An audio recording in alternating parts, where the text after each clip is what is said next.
Independent Electoral and Boundaries Commission Amendment Bill.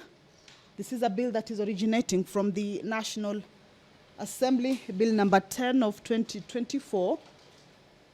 And this is a bill that is originating from the National Assembly, and it's being co-sponsored by the Senate Majority Leader, Honorable Aaron Cheriot.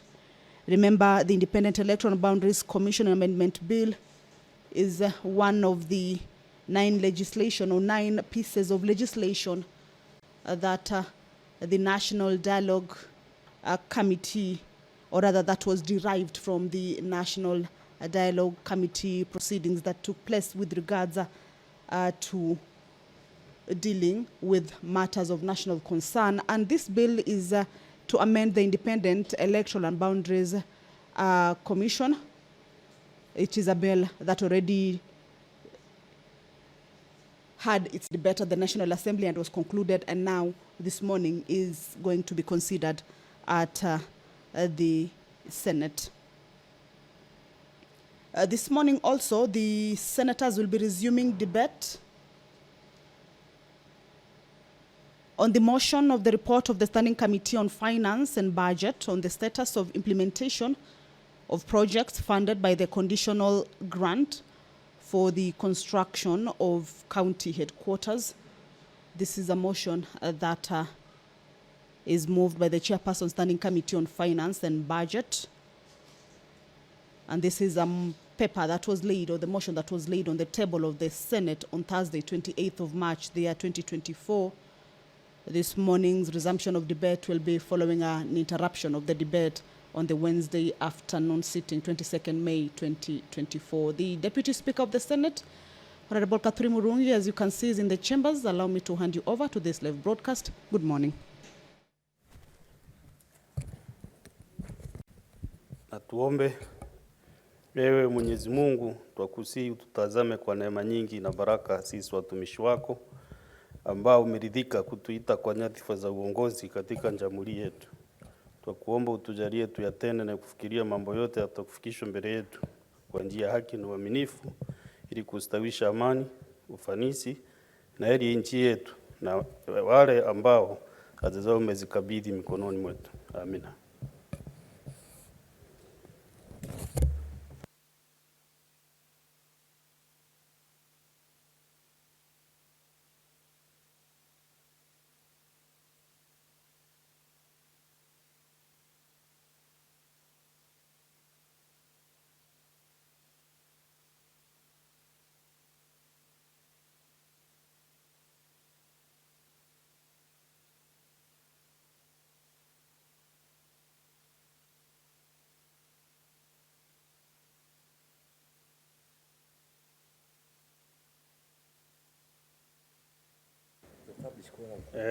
Do you have quorum? No, we don't have a quorum. Let them ring the quorum bell for 10 minutes.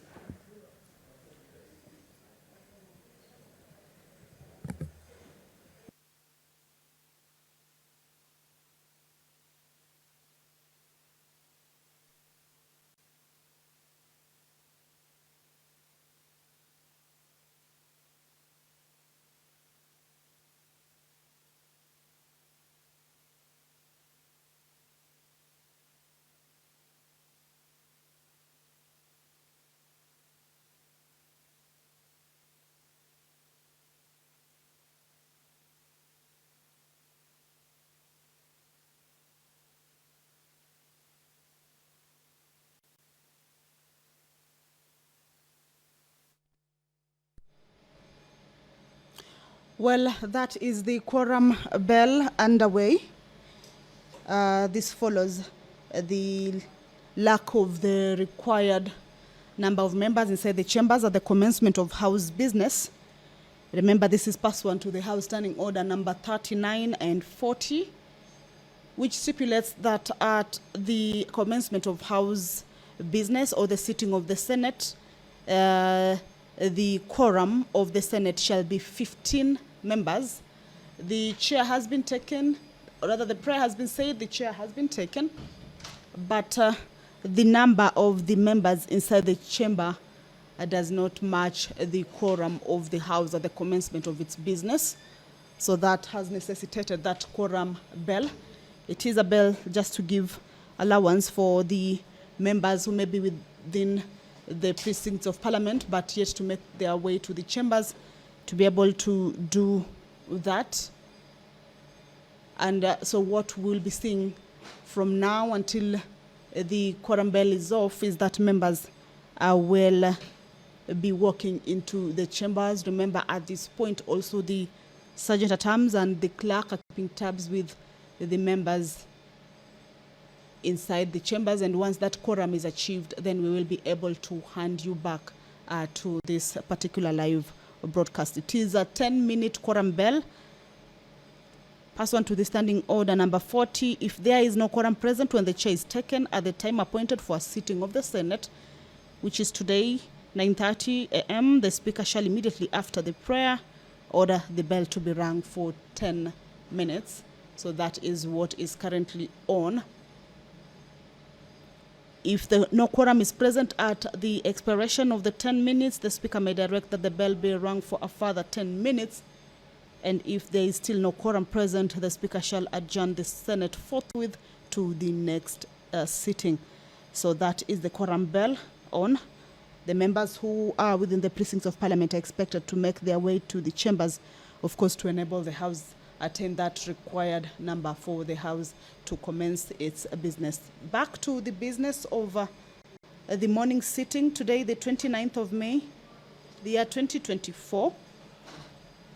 The Independent Electoral Boundaries Commission Amendment Bill that is originating from the National Assembly will be considered at the Senate this morning. It is a bill that is at its second reading stage at the Senate. This follows the proposals in the National Dialogue Committee, and this is one of the pieces of legislation that came about during the deliberations with regards to addressing matters of national interest, and it addresses a number of issues and also proposes amendments to the Independent Electoral Boundaries Commission from the Constitution all the way to the term limits of the CEO and a number of issues with regards to attaining the required purpose or on the issues with regards to elections. That is the Senator for Embu, Honorable Mundigi, who has just walked in. Remember, that is a quorum bell, and members are expected to make their way to the chambers on this Wednesday morning.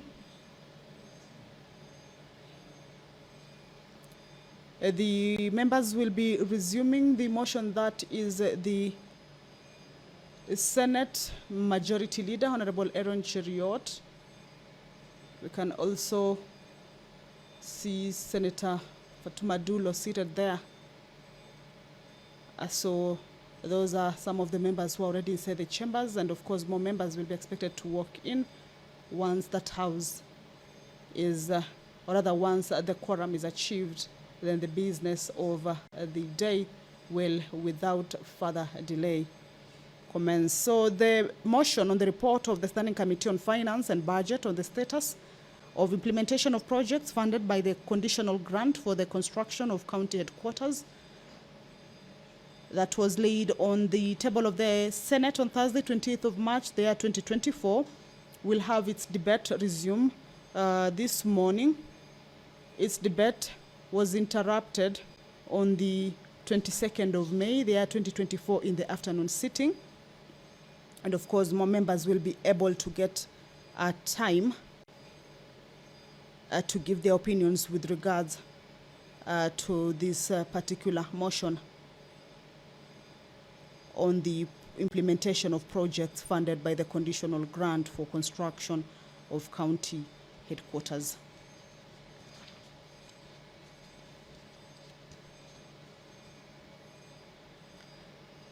The members will also resume debate on the motion of the report of the Select Committee on County Public Accounts on its consideration of the report of the Auditor General on the financial statements of West Pokot County Assembly for the financial year 2018-2019 and reports of the Auditor General on the financial statements for Isiolo, Kiambu, Kitui, Marsabit, Narok, Nyamira, Trans Nzoia, West Pokot and Murang'a County Assemblies for the financial year 2019-2020. This was laid on the table of the Senate on Thursday, 7th of March, the year 2024. Debate on it already started on the floor of the Senate chambers. And this afternoon, this morning, that a particular debate will be resuming for members who may have not gotten an opportunity or a chance to weigh in on this motion to be able to do that.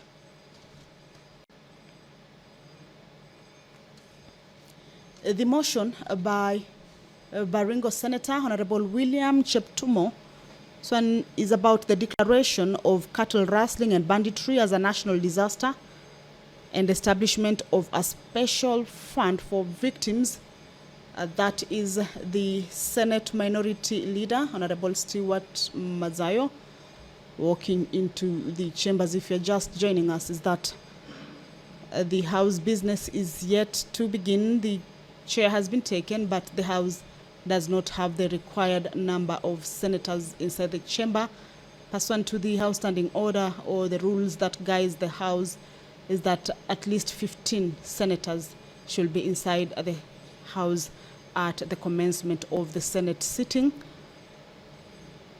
But this morning at the commencement of the House business, that number was not present or is still not present, which has necessitated that quorum bell, and we will be seeing members walking in. And once that number is achieved, then the House will be called to order for the commencement of the House business. Honorable Senator William Cheptumo's motion, which is set to resume debate this morning, was interrupted on Wednesday, 6th March, the year 2024. In the morning sitting, there is a balance of 56 minutes where members, that is the Majority Chief Whip, Honorable Boni Halwale, of course at this point he may be looking to whip the members who are outside the chambers and within the precincts of Parliament, maybe to be able to make their way to the chamber for the House to attain that required number.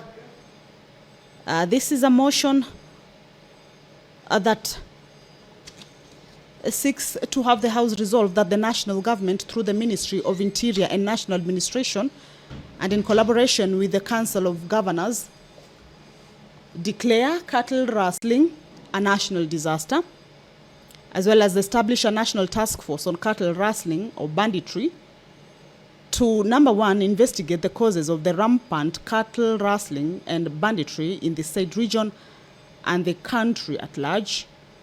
Number two, the National Task Force on Cattle Rustling and Banditry will also be mandated to establish the extent of suffering, loss, and damage the cattle rustling or banditry has occasioned to the communities in all the affected counties. Also, this House resolves that the national government, through the Ministry of Interior and National Administration and in collaboration with the Council of Governors, create a special fund for mitigating the losses suffered by and in compensating all victims of cattle rustling, banditry, and settle all internally displaced persons occasioned by the menace. Remember, this is a motion whose debate has already taken place extensively on the floor of the House with a balance of 56 minutes for members who may not have been able to weigh in on this motion. A background of what this senator indicates in his motion is that cattle rustling or banditry is a major menace and security threat in the South and North Rift regions and some other regions of the country. that the menace has since left irreparable and negative socio-economic impact, which include but not limited to increased number of widows, widowers, orphaned children, poverty, displacement of people leading to internally displaced persons, that is IDPs, disruption of educational health programs, and other economic activities owing to the destruction and or closure of educational, health, and other institutions. The Senator also indicates that people living in the affected regions have been denied the enjoyment of their social, economic, and political rights as guaranteed to them under the Bill of Rights as enshrined in Chapter 4 of the Constitution.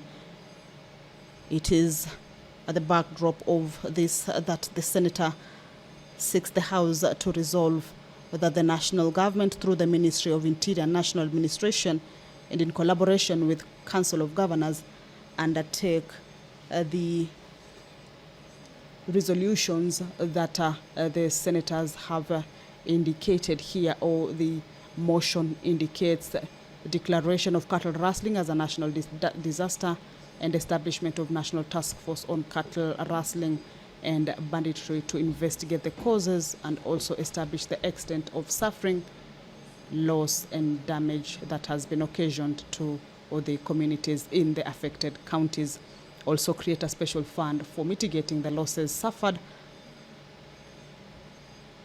by all the victims of cattle rustling and banditry. Well, as you can see, senators are walking in. Remember, the quorum bell is a bell for the House to achieve the required number of members inside the chambers before the House commences its sitting. This is as provided in the standing orders that guides the House on its business. So that is a 10-minute quorum bell. Still, the number has not been achieved yet. At the expiration of the 10-minute quorum bell, the Speaker may order that another, or rather a further 10-minute quorum bell be rung. And once that quorum is achieved, as we can see, the Majority Chief Whip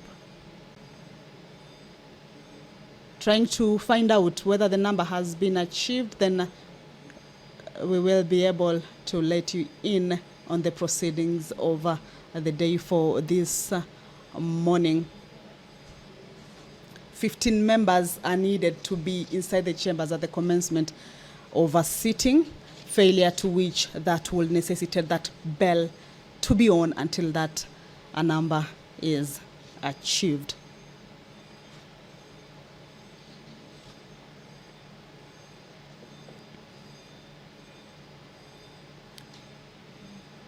The nominated Senator, Honorable Crystal Lasige, has a motion on the establishment of a monthly car-free day in county car-free zones. This is a motion that is lined up in today's order of business for this morning. This is a motion that Senator says Kenyans have a right to a clean and healthy environment pursuant to Article 42 of the Constitution. Noting that the National Climate Change Action Plan identifies transportation as the fourth largest contributor to greenhouse gas emissions. All right, the quorum bell is off. Allow me to hand you over to the business of the day. I believe that the quorum has been achieved. Good morning. Administration of oath. Next on. Order number 2, communication from the chair. Next on. Order number 3, messages. Next on. Order number 4, petitions. Next on. Order number 5, papers. Let us have if this chairperson standing committee on justice, legal affairs and human rights. Those papers will be in the course of time. I know also the first one, amendation committee, is being processed. Which one? Justice. Do you have the other one? Well, Mr. Speaker, yes. Mr. Speaker, I beg to lay the following paper on the table of the Senate today, 29th May 2024, being the report of the Standing Committee on Justice, Legal Affairs and Human Rights on its consideration of the Independent Electoral and Boundaries Commission Amendment Bill, National Assembly's number 10 of 2024. For the chairperson. Thank you. Thank you. Let's go to order number 6. Order number 6, notices of motion. The amendation report, that will be done after we receive that document. Senator Ome Wamatinga, you have a paper that you are reading today? Oh, notice of motion? Yes. Okay.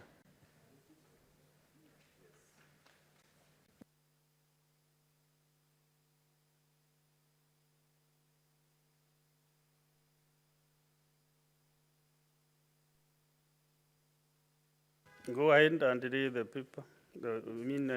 Give notice of the motion.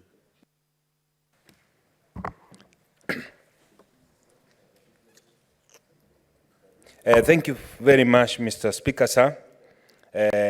I want to give notice on of the motion addressing the challenge of power purchase agreement renewals and electricity supply in Kenya.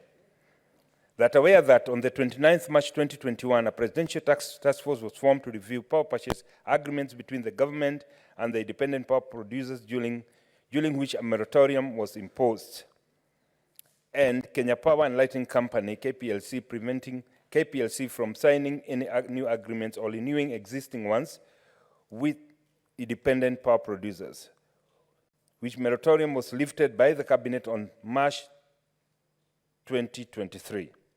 Further aware that the National Assembly, via a motion adopted on the 19th April 2023, placed a moratorium restricting Kenya Power and Lighting from signing, renewing power purchase agreements, PPAs, with independent power producers, pending a report of inquiry by the Departmental Committee of Energy and the consequent House resolution on the report, concerned that Kenya imports 17% of electricity from neighboring countries and faces a challenge as the growing demand for electricity is conflicted with the lengthy process of developing power plants, which usually takes 6 to 10 years from conception to generation, leading to electricity shortage and load shedding, which impedes economic growth.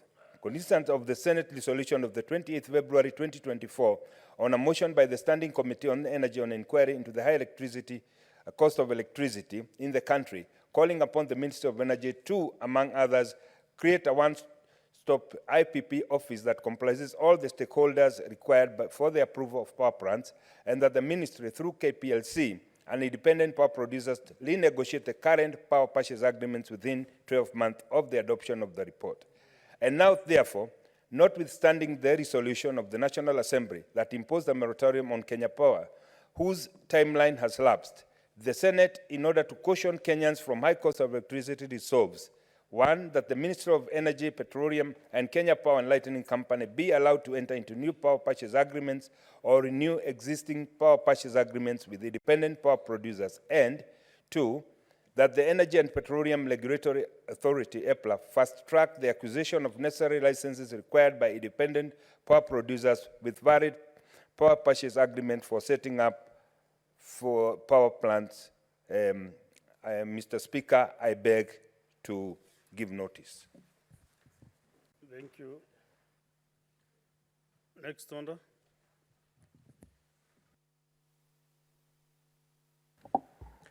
Order number 7, questions and statements. So, Honorable Senators, today we were expecting the CSs. The CS for Cabinet Secretary for Foreign Affairs and Diaspora Affairs, Cabinet Secretary Cabinet Secretary for National Treasury and Economic Planning, and the CS for Environment, Climate Change and Forestry. All these yeses give apologies. The Senate to pardon them today because they are attending the NDB meeting, which is ongoing at the KICC. And today is the climax of those series of meetings, which is started on Sunday to Friday, ending on Friday. So that they are not coming, we go to the next one.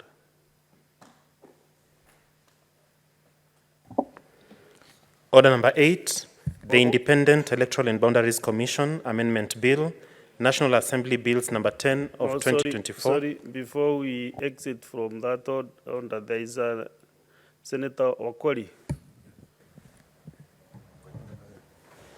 Do you have something to say on my communication? Yes, because I had pending statements to put forward. So if the questions have been shelved, Honorable Speaker, I thought it was prudent for me to tackle my statements. You want a question to the CS? No, we have questions and statements, and therefore if questions are not there, we proceed with statements, Honorable Speaker. Senator Duro?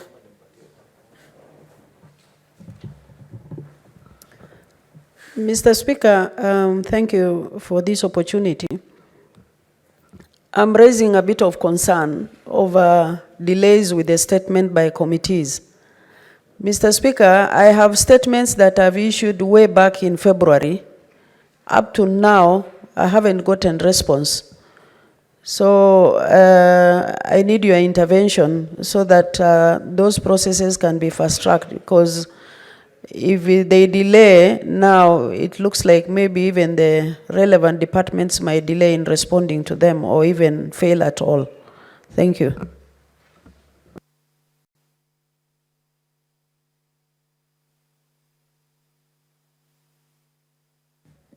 I want to, Senator Wakoli, if you look at the under paper, today we end only questions, no statements. Maybe today afternoon you wait to be scheduled. Then about the delayed statements, this afternoon, Senator Duro will be discussing that matter in the Liaison Committee. And you did also been really requesting the chairs to fast track, because out of the 750 statements, I think we are halfway. Almost 50% has been, statements have been processed. So we will request still today the chairs and whoever is in this house now to fast track those statements. Yes, Senator Ambo. Thank you, Mr. Speaker. Mr. Speaker, mine are two issues. One, it's on that issue of statements, and I'm happy to hear that Liaison will be meeting today to discuss those pending statements. The Speaker, if Liaison could benefit from unsolicited opinion, Speaker, we are proceeding on recess after today, after tomorrow. And the amount of work in terms of statements and petitions before committees is just too much. In fact, you wonder if we add more work to committees, what actually are we doing? Speaker, now that we are proceeding on recess, can you, in Liaison, find a way of ensuring that committees transact as much business as possible during recess, so that we reduce the backlog? It is just too much. Secondly, Mr. Speaker, is on the issue of the questions to Cabinet Secretary. This is now the second Wednesday running that they have not appeared. Remember last week I was holding brief for Senator Muma. So then you have to give us a direction on now what happens to those questions that have been pending from last week now to this week. And you know, some of those questions, the Speaker, have timelines. They are questions that are related to current affairs. So the Speaker, you give that guidance on that and on the issue of the statement as well. I thank you.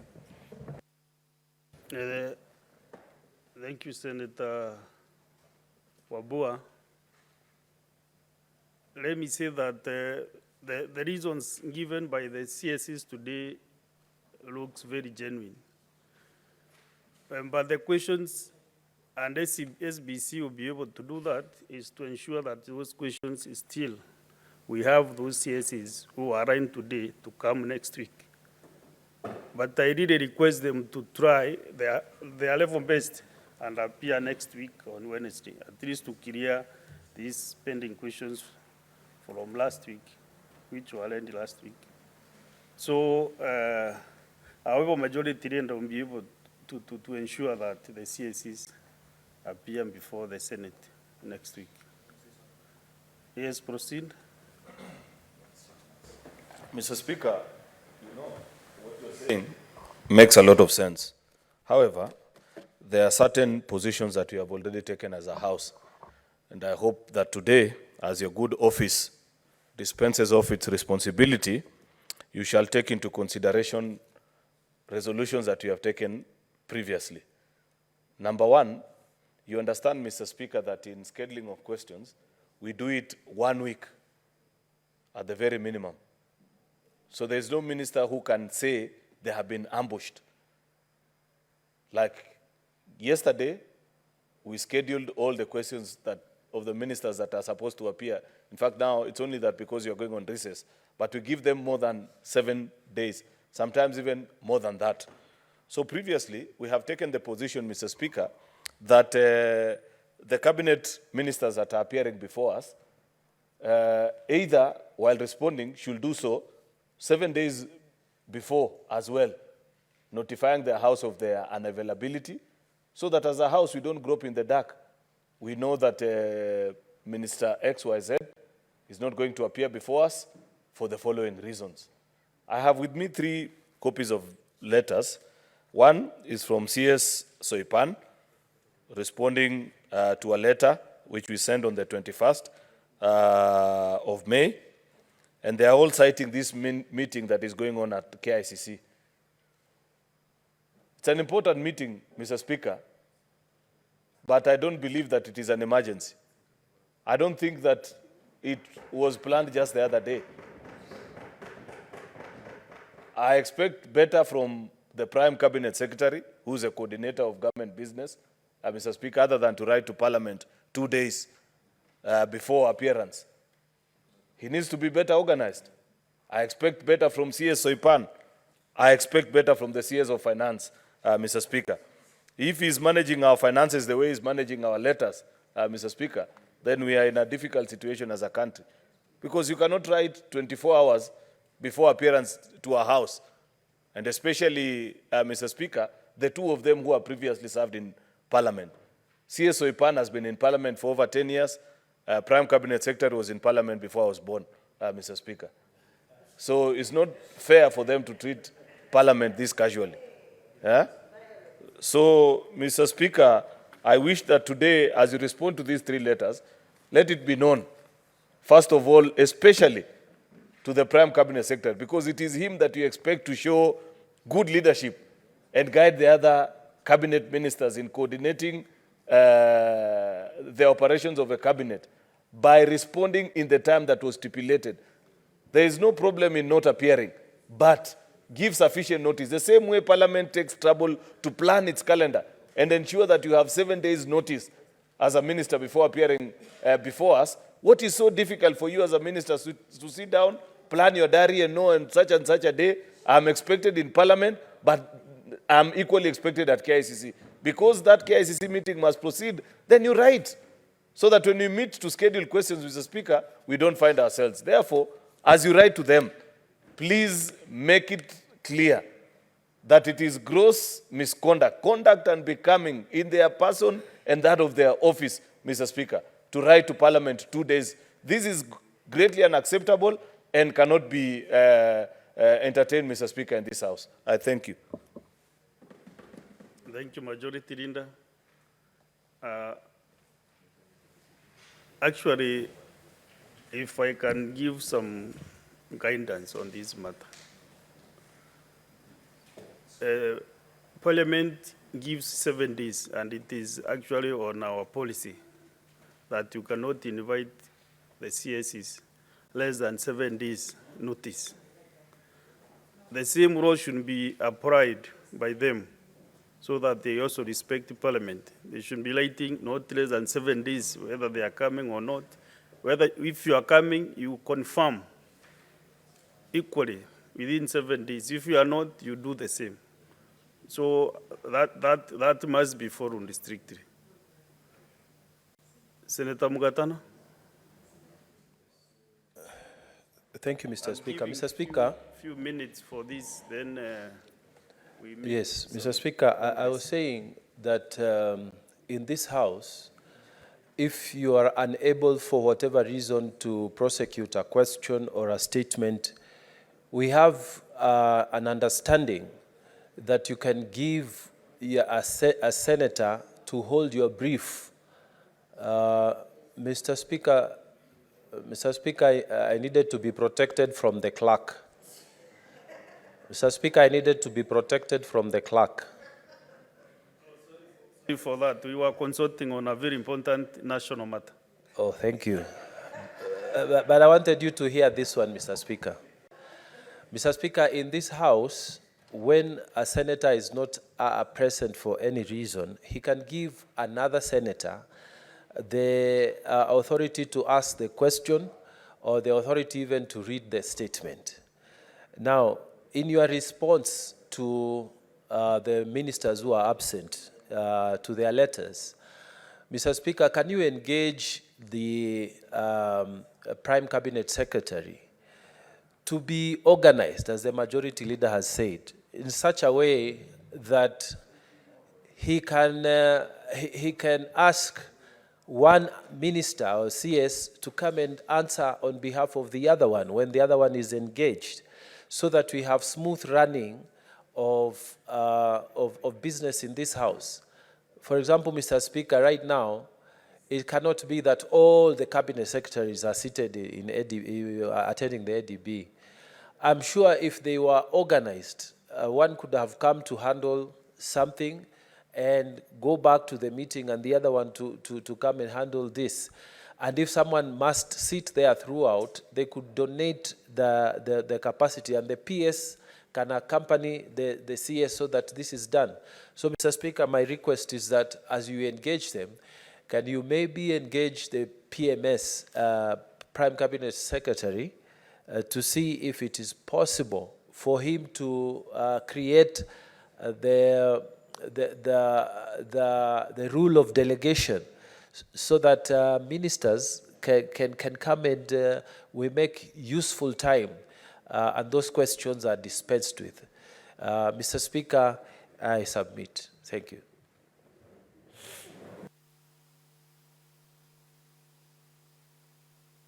I hear you, Senator Mugatana. That is a matter that can be considered by the SBC to make some decision.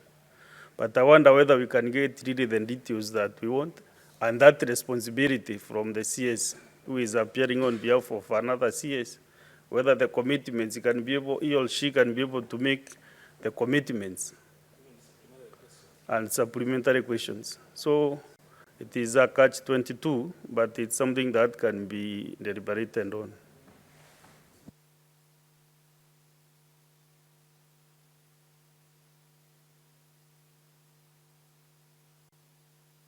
Give him the mic for 1 minute.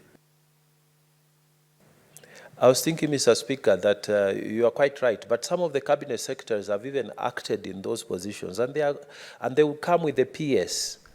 And I think if they have any details they would require, the PS and the support team, the directors who are there can help. So, Mr. Speaker, let us push the idea. The idea being that if somebody is not present, the business of the House should not stall. Somebody should push. And if he feels he cannot tackle the question, they can always say, this is beyond the original question.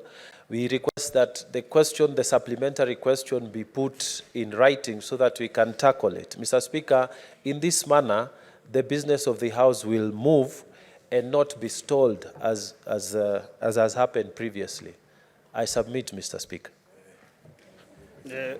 The provisions of standing order 51C is not giving that provision, but since standing orders are not cast in stone, still something can be done into it through the Rules and Procedure Committee of the Senate to see whether this is possible.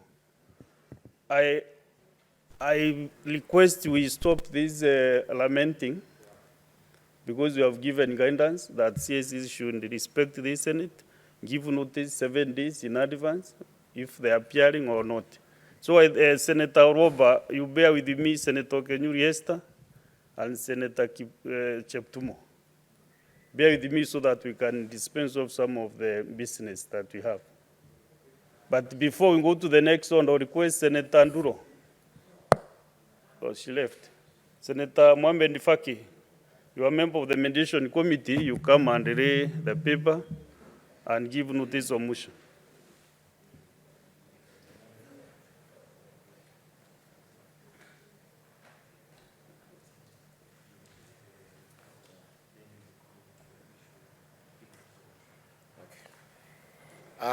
Thank you, Honorable Speaker. Mr. Speaker, sir, I beg to lay the following paper on the table of the Senate today, 29th of May, 2024. Report of the Mediation Committee on the Division of Revenue Bill, National Assembly Bill number 14 of 2024. Thank you. Notice of motion. Consideration of the report of the Mediation Committee on the Division of Revenue Bill, National Assembly Bills number 14 of 2024. The co-chairperson Mediation Committee, that the Senate adopts the report of the Mediation Committee on the Division of Revenue Bill, National Assembly Bills number 14. Notice, what did you give him? Give notice of motion. Give him clear guidance, clerk. I thought so also. Mr. Speaker, so I beg to give notice of the following motion, that the Senate adopts the report of the Mediation Committee on the Division of Revenue Bill, National Assembly Bills number 14 of 2024, laid on the table of the Senate on Wednesday, 29th of May, 2024, and pursuant to Article 1132 of the Constitution and Standing Order number 167.3 of the Standing Orders, approve the mediated version of the bill. Thank you, Mr. Speaker, sir. Thank you. I go to the next order.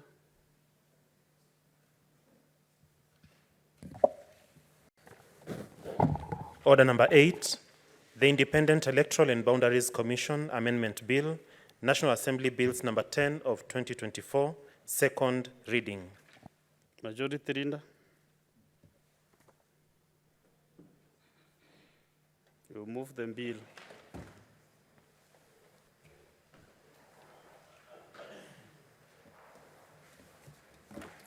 Mr. Speaker, sir, I beg to move that the Independent Electoral and Boundaries Commission Amendment Bill 2024 be now read a second time. Mr. Speaker, sir, this bill was first published by the National Assembly.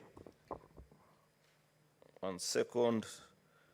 Mr. Speaker, sir, this bill was first published on the 4th of March, 2024, via the Gazette Notice number 46, dated 2nd of May, 2024. Thereafter, Mr. Speaker, rather on the 2nd of May, 2024, our colleagues in the National Assembly passed this bill and referred it to the Senate for its consideration. The purpose of this bill, Mr. Speaker, or the principal object, is to amend the IBC Act to redefine key terms, expand qualifications criteria for some of the position, streamline vacancy management. It also seeks to enhance transparency, efficiency, and accountability in the electoral process, and to make sure that the Commission appointment process is more inclusive and transparent, while ensuring continuity and stability within its administrative structure. I'll be quick to mention, Mr. Speaker, that this is one of the NADCO bills, as they have been referred to, Mr. Speaker. It's part of the bills that we generated out of the National Dialogue Committee, Mr. Speaker, that yours truly, alongside other members of this august House, Mr. Speaker, had the opportunity to serve in.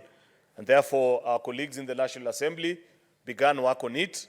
They have since concluded, Mr. Speaker, consideration of this bill and have referred it back to us as a House so that we may do that which is expected of us.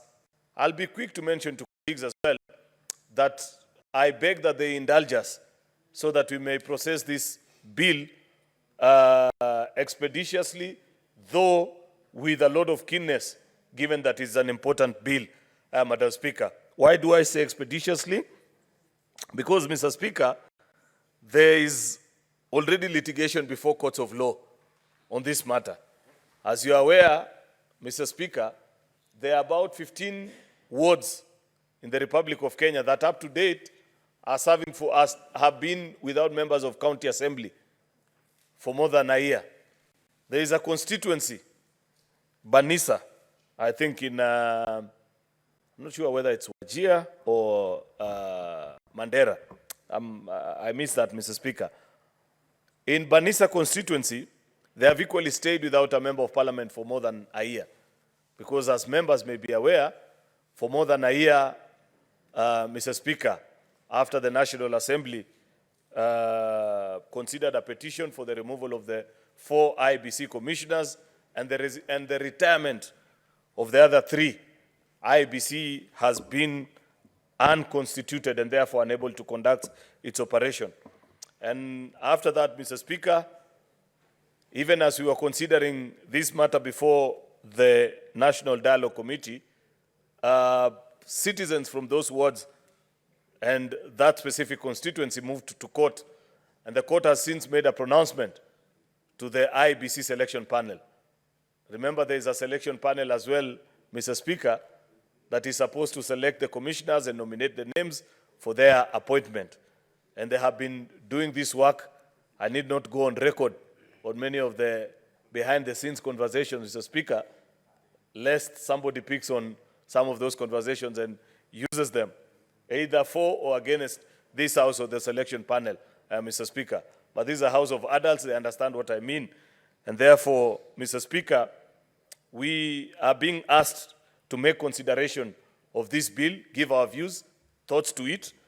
This is a bill, Mr. Speaker, which I mentioned earlier when I was moving the NADCO report, that given that these bills arose out of a bipartisan process, even the consideration of amendments, much as there is nothing in our standing orders that bar any member from bringing an amendment to any bill, courtesy and good order, Mr. Speaker, demand that we consult, as we have always done anyway on many of the bills, Mr. Speaker. And therefore, if there will be members, I know that Justice and Legal Affairs Committee has recommended a number of amendments to this particular bill, and I guess it's the report that has just been tabled a few minutes ago. And should we conclude on this stage in this morning session, Mr. Speaker, and maybe want to consider the committee of the whole later in the day or tomorrow, Mr. Speaker, then we will be guided by the decisions of our committee. Because I believe our Justice and Legal Affairs Committee is made up of competent colleagues who have taken time to read through this bill, listen to stakeholder views, and make it even better. Because I believe, much as we gave a good product to the country, a good product can always be made better. Therefore, Mr. Speaker, what are some of the salient issues that this bill discusses? Section 1 of the bill, Mr. Speaker, is just about the name of that particular bill. Section 2 of this bill changes a few definitions. The first being the definition of the word chairperson by deleting the word or vice chairperson or member of the commission when discharging the functions of the chairperson. It brings clarity on what are the responsibilities of a chairperson of the IBC vis-a-vis those of the other commissioners. And you know this is a matter that has been heavily debated, Mr. Speaker, in our courts of law, argued before our Supreme Court, and there has been a court finding and guidance, Mr. Speaker, on this particular matter. Mr. Speaker, further... Sorry, Senator Cheptumo, you'll have an opportunity to debate this bill. Point of information. Do you want to be informed? I don't mind. Okay, okay, Senator Cheptumo. Mr. Speaker, You heard the majority leader in his submission talking about sections. Mr. Speaker, it's supposed to be clause. And then sections, you refer to an act of parliament. Okay. Mr. Speaker, that's why I chose to be informed. Because Senator Cheptumo does not speak in vain. And you have seen it is very useful information, Mr. Speaker. Thank you for that information, Mr. Speaker. So the clause actually that I'm referring to, Mr. Speaker, is on the second clause of the bill, which is about definitions, Mr. Speaker. You know, because I was referring to this from my moving notes, and part of it is amending already what is an act of parliament. Therefore, that's why I referred to it as a section. But Senator Cheptumo's information is accurate, and for purposes of moving this bill, Mr. Speaker, I'll stick to the word clause so that it's clear before the various members. On, Mr. Speaker, the bill also gives life to Article 88 of our Constitution, recognizing that the IEBC, as a commission with various roles, among them the delimitation of boundaries, which has been a matter of concern in the country. You know, Mr. Speaker, that the country is in a place where it cannot conduct elections, I have said today, which is a matter of grave national concern, that for whatever reason, should there be a reason to warrant, Mr. Speaker, the conduct of election, as it is today, we have no body that can conduct.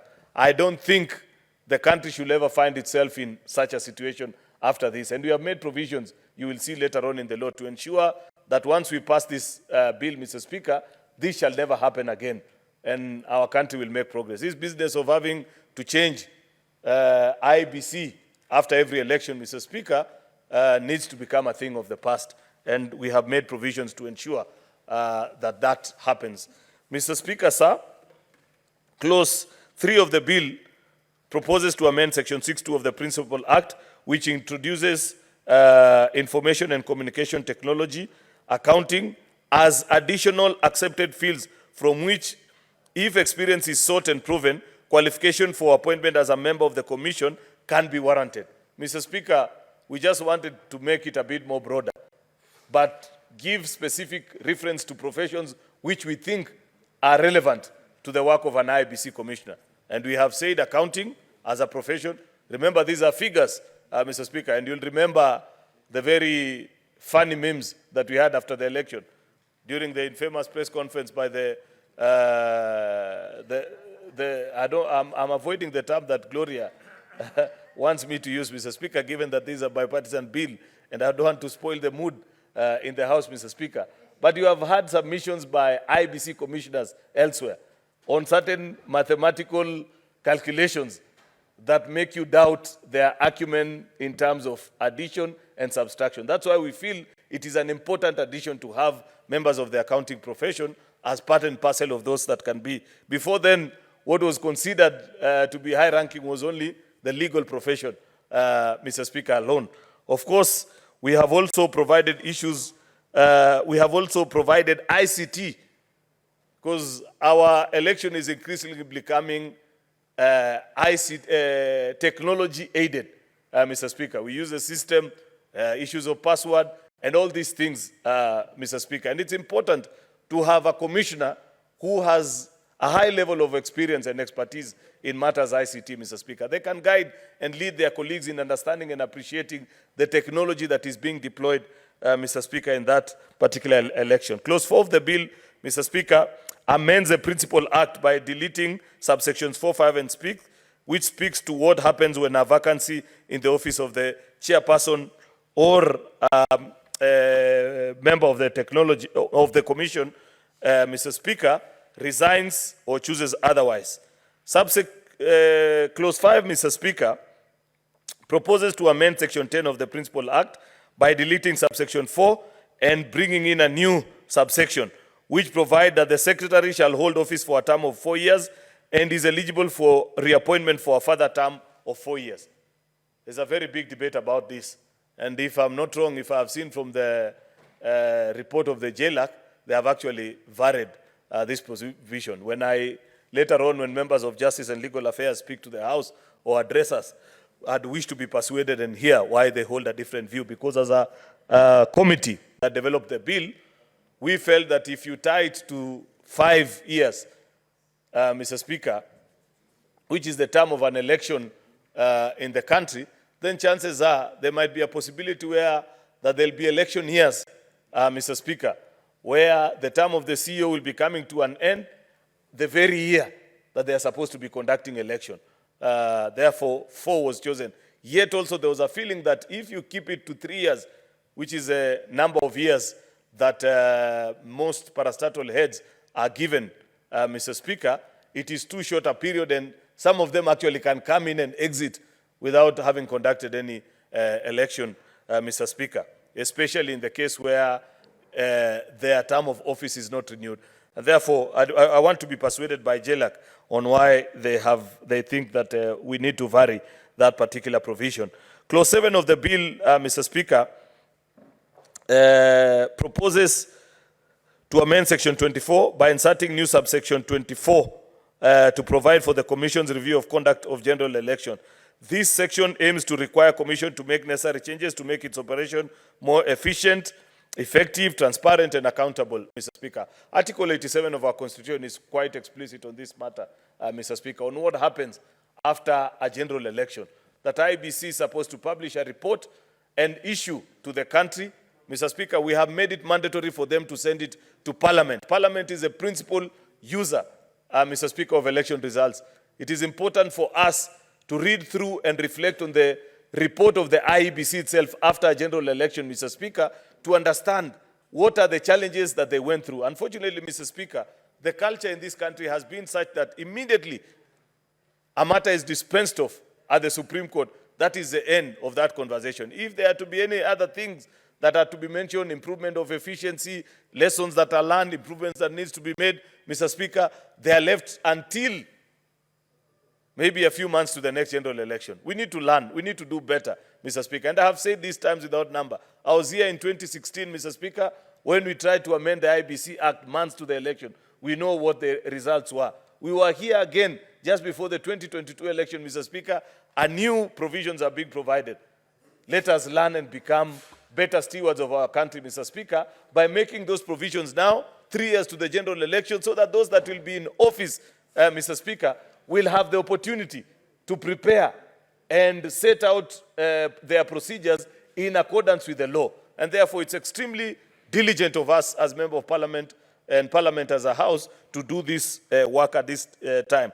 Clause 7, Mr. Speaker, proposes the introduction of Part 3 immediately after the insertion of 24A. This is to provide for the delimitation of boundaries and procedures thereof. A very thorough process, Mr. Speaker. You know Article 88 of our Constitution and its provision on what IBC is supposed to do on the delimitation. Already, as it is, we are in violation of our Constitution. IBC is supposed to review or do delimitation of boundaries 8 years after the passage of a Constitution, and not more than, in total, Mr. Speaker. In fact, let me just read that particular so that I don't paraphrase, Mr. Speaker. Article 88 of the Constitution, that the Interim Independent and Boundaries Commission, Mr. Speaker, shall review boundaries. Article 89. The IEBC shall review the names and boundaries of constituencies at intervals of not less than 8 years and not more than 12 years. But any review shall be completed at least 12 months before a general election of the members of Parliament. You're already in violation of this part of the Constitution, Mr. Speaker, because this is the 13th, or actually the 14th year, the 13th since the passage of this new Constitution. As a House of Parliament, unfortunately, we have not been able to do the law, the necessary law, and provide IBC with the necessary provisions and tools, Mr. Speaker, for them to conduct this exercise. This is something that we need to do with urgency so that they can be able to review all these features that are provided in Part 5, geographical features, community interest, all these petitions. When we were at the NADCO, Mr. Speaker, part of the larger contributions that we receive from members of the public were to do actually with review of boundaries, either they want their constituency renamed, or they want this or the other ward redrawn, and all those things. Yet the Constitution has given us this mandate, Mr. Speaker, as a House of Parliament. This is something that we need to enable IBC to conduct and furnish Parliament with that report, publish it out there for citizens to give their views on what they feel about their constituency or their ward being either redrawn, renamed, and ensuring that the numbers of inhabitants in that particular ward remains within the quotas that have been allocated in 89.5, Mr. Speaker, and so on and so forth. I don't want to take too long on that particular topic, Mr. Speaker. Clause 9 of the bill, Mr. Speaker, proposes to increase the number of persons appointed to the selection panel by the President to 9. You know very well that the selection panel presently in existence has 7 members, Mr. Speaker. And there is a history to this. And I like this law and the spirit that has guided this law. We were in this Parliament, Mr. Speaker, when the Parliamentary Service Commission did not consider the views and shades of opinion of our democracy in this House, Mr. Speaker, during the very confusing handshake days, Mr. Speaker, that it ended up where the majority and the minority were on one side, and within the majority, there was another fraction that, that had a different political leaning. And therefore, because of the lack of proper representation or drafting of the law, Mr. Speaker, it ended up that the 4 members that were nominated to the selection panel represented only one side of the political divide. And that is what ended up giving us the so-called Cherera 4, Mr. Speaker. And you know the consequences and what happened eventually, Mr. Speaker. In the law, as it is specified today, PSC cannot sit, as was the case previously, and just give us 4 individuals. They must be representative of the majority and the minority party, Mr. Speaker. Further to that, we have provided it because our colleague Senator Mtata went to court on this particular matter and said, though for the very first time I think he agreed with Parliament, that Parliament was the only nominating body to that selection panel that actually did their nomination in a competitive exercise.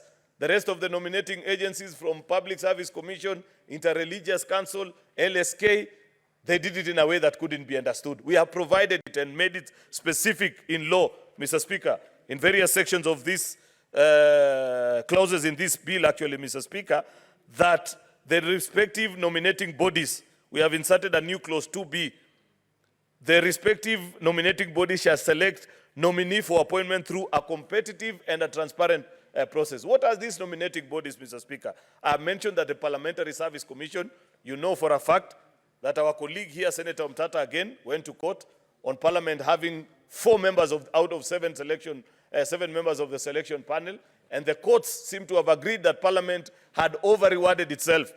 I don't agree with that provision because I don't know of any other institution that represents all shades of opinion than Parliament itself. Because in this House, Mr. Speaker, you'll find the majority and the minority. However, be that as it may, Mr. Speaker, as a committee seated as NADCO at that time, Mr. Speaker, we agreed with that decision and decided that let us reduce the nomination of Parliament from 4 to 2, such that Parliament will only nominate 2 members of the selection panel.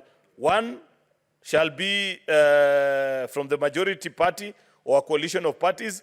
The other one shall be from the minority party or coalition of parties, and through a competitive process. That's a consultation that shall be led by PSC. Then political parties liaison committee, Mr. Speaker, a body that brings together various political parties. We have also made provision that they too have 3 nominees in this selection panel, but have defined how each of those 3 are being provided for.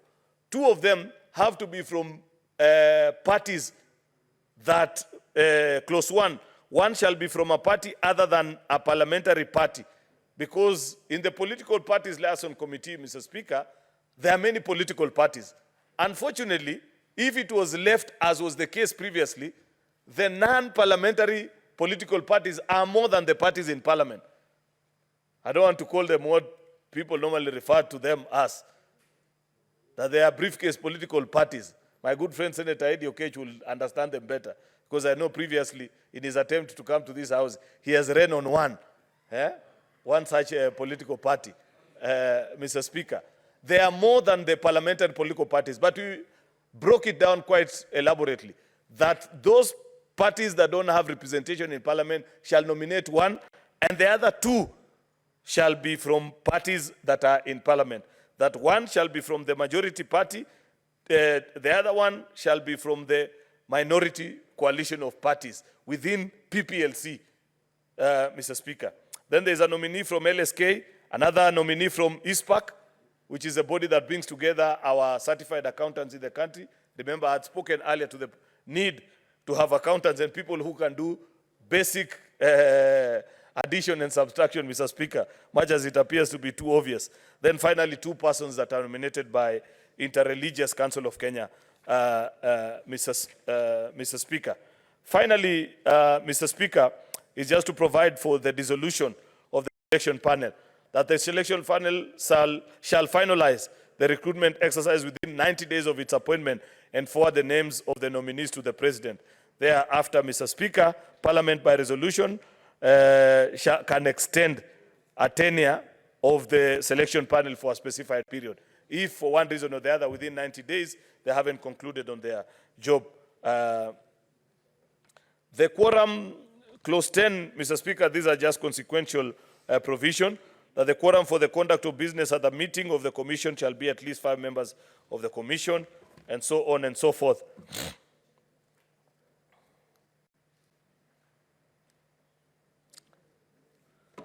I don't think there is any other matter for which I need to speak on. If there is anything that I have left, Mr. Speaker, I believe the very able retired Justice Stewart Mazayo, leader of minority, shall be able to speak to the same, Mr. Speaker, in his seconding. With those very many remarks, Mr. Speaker, I beg to move and request the Senator for Kilifi and the leader of our minority party in the Senate to second. I thank you, Mr. Speaker. Senator Mazayo, leader of the minority party, you second the motion.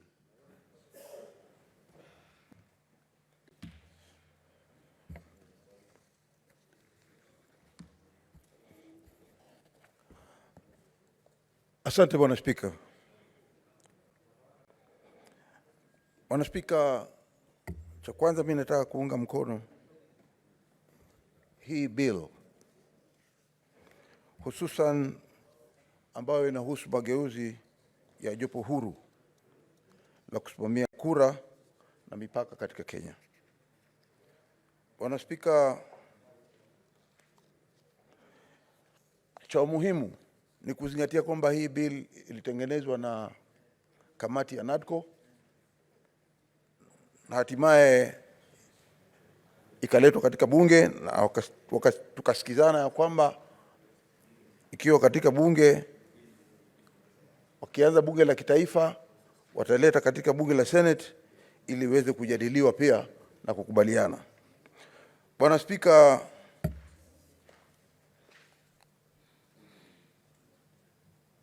kwa muda mrefu sana hii nchi yetu ya Kenya imeketi bila kuwa na jopo, hususan la kusimamia mambo ya kura.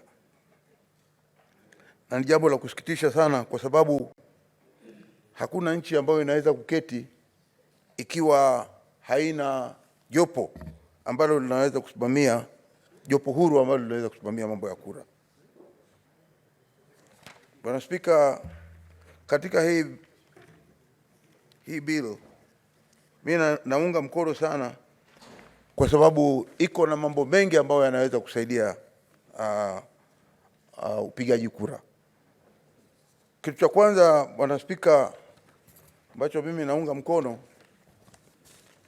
ni kwamba inaleta mwelekeo, tukizingatia kwamba katika nchi yetu ya Kenya tunaendelea kuwa na population, tunaendelea kuwa na wingi wa watu, na vile vile itahitaji kuona ya kwamba katika huu wingi wa watu kutakuwa na mageuzi kidogo baada ya muda, kuona ya kwamba majina na mipaka na maeneo bunge vile vile yameweza kuangaliwa na kugeuzwa. Bwana Spika, nataka kusema ya kwamba katika mwelekeo tunaangalia wingi wa watu ili tuweze kujua ni wodi ngapi zinaweza kuongezwa katika maeneo fulani, ama ni maeneo bunge mangapi yanaweza kuongezwa kulinganishana na vile watu wanavyozaana katika nchi yetu. Bwana Spika, nataka pia vile vile kuunga mkono hii bill kwa sababu imeweza pia kugeuza na kuangalia ni kina nani ambao wanafaa kuteuliwa kuja ndani ya bunge. Na Spika, bill hii imepeana mamlaka ya kwamba kutakuwa na watu wawili watakaoteuliwa na Parliamentary Service Commission yetu. Bwana Spika, hawa watu wawili itakuwa mmoja atatoka katika chama cha walio wengi na mwingine atatoka chama ambacho ni cha wachache. Bwana Spika, kipengele cha B kinasema kwamba watu watatu watateuliwa kutoka kamati hizi za political parties ama vyama vya kisiasa. Katika wale watu watatu, Bwana Spika, mmoja atakuwa kutoka kwa party ambayo haijapata wingi wa watu katika bunge, na mwingine atatoka katika party ambao ni ya walio wengi ndani ya bunge. Bwana Spika, vile vile walio wachache, party ni chama, sema chama. Chama. Asante Bwana Spika, asante Bwana Spika kwa kuniongoza. Vile vile Bwana Spika, mmoja atatoka chama cha walio wengi na mmoja atatoka katika chama cha walio wachache. Na vile vile pia katika hii bill imeangalia na ikaona ikatafakari ya kwamba itakuwa vyema ikiwa chama cha mawakili pia kitakuwa na mtu mmoja watakayemteua. Vile vile Bwana Spika, kutakuwa na mtu mmoja atakayetoka katika chama kile cha public accountants ama watu wale wanaoelewa mambo ya kuangalia hesabu. Bwana Spika, vile vile kuna watu wawili watakaoteuliwa na kongamano lile la watu wa dini. Kwa hiyo Bwana Spika, tukiangalia kwa uangalifu zaidi, tunaona kwamba hii bili ya NADCO ambao wameitengeneza na ikaja katika bunge la kitaifa, ikatengenezwa sasa imekuwa kama sheria, imekuja kwetu hapa, naona kwa maoni yangu mimi Bwana Spika, ni bill ambayo inaelekeza nchi katika mwelekeo wa kisawasawa. Bwana Spika, mwisho inaeleza pia vile vile kuteuliwa kwa katibu atakayesimamia hili jopo. Bwana Spika, huyu ameambiwa atachukuliwa kama katibu kwa miaka 4, isipokuwa isiwe miaka 5. Bwana Spika, ukiangalia sana utaona ya kwamba kuna sintofahamu ndogo hapa ya kwamba akiwa atateuliwa kwa miaka 5, atateuliwa kwa miaka 4, hali uchaguzi tunafanya kila baada ya miaka 5. Kunahitajika kuwe na maelezo mwafaka. Ni kwa nini tuliona ya kwamba katika ile bili ya NADCO tuchukue mtu atakayekuwa katibu kwa miaka 4 na wala sio 5. Bwana Spika, la mwisho ni kwamba bili hii inaelekeza katika mambo ya kura, na bili hii pia vile vile inaeleza matakwa yanayohitajika kisheria, na mimi naunga mkono hii bili. Asante Bwana Spika.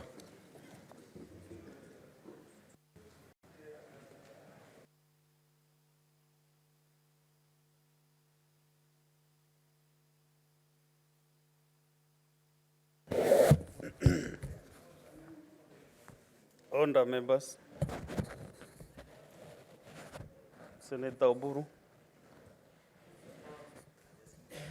Senator Oburu, the chair is upstanding. Just stand where you are. Don't make yourself fall down. Senator Chute, or not Chute, Medu. You know, you must be very keen when you are in the house. Yeah? So, Honorable Senators, I propose the question that the Independent Electoral and Boundaries Commission Amendment Bill, National Assembly Bills number 10 of 2024, be now read a second time. This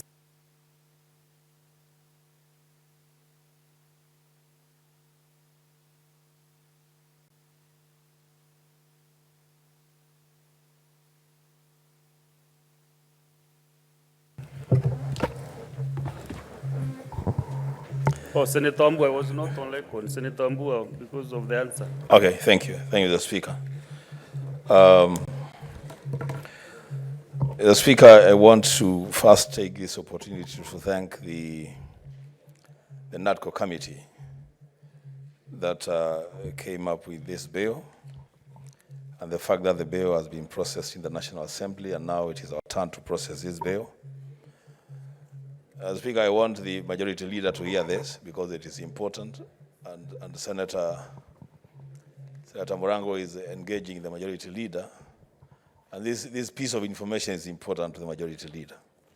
I began by congratulating NADCO for a job well done, and recognizing that that team has actually given this country a lifeline.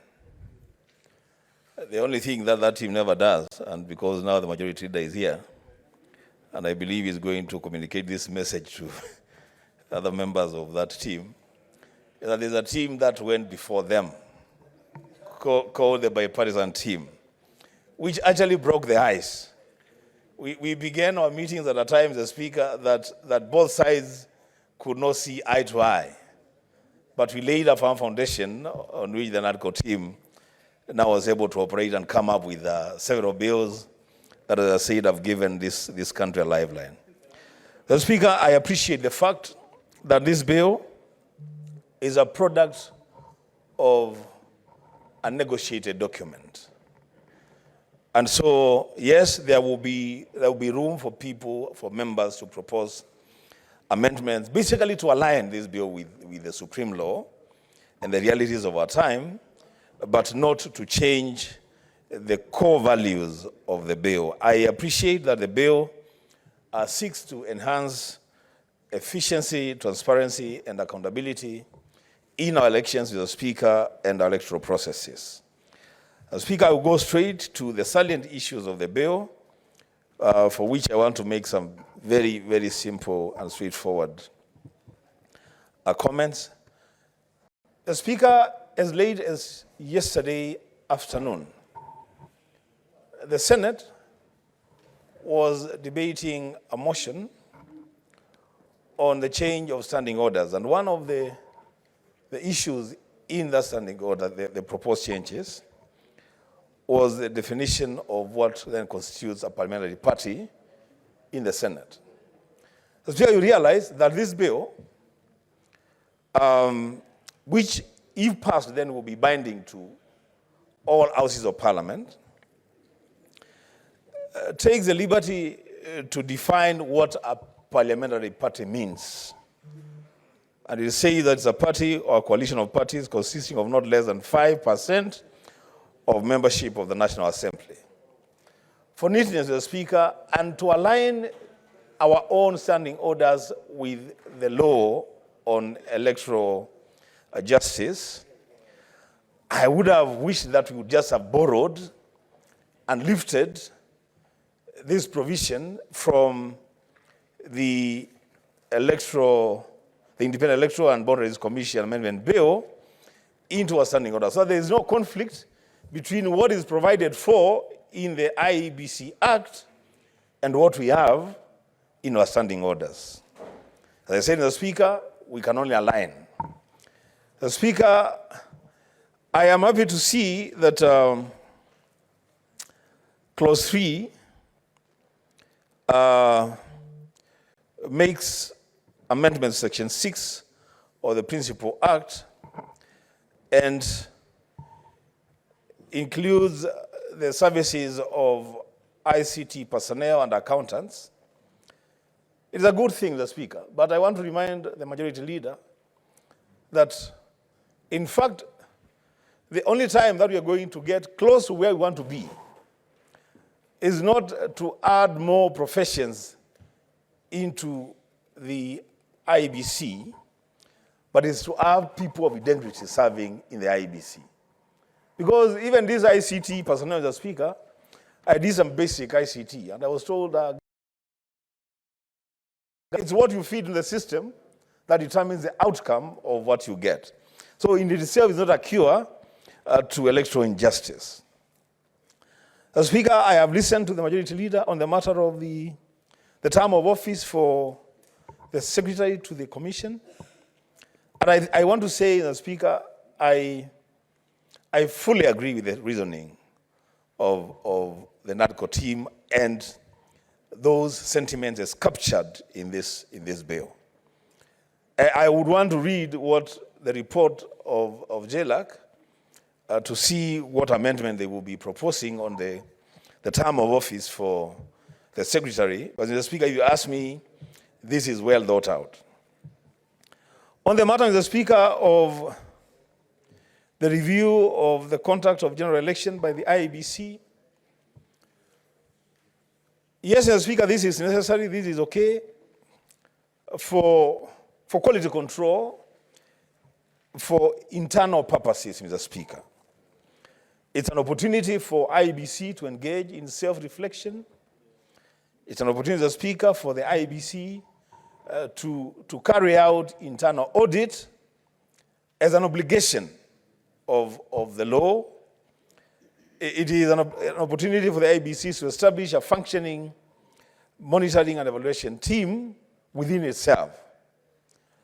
But, Mr. Speaker, this should not be deemed to say that now that the IEBC will be carrying out their own internal audit, then the report that they give out, of the verdict that they give of their own audit is the final.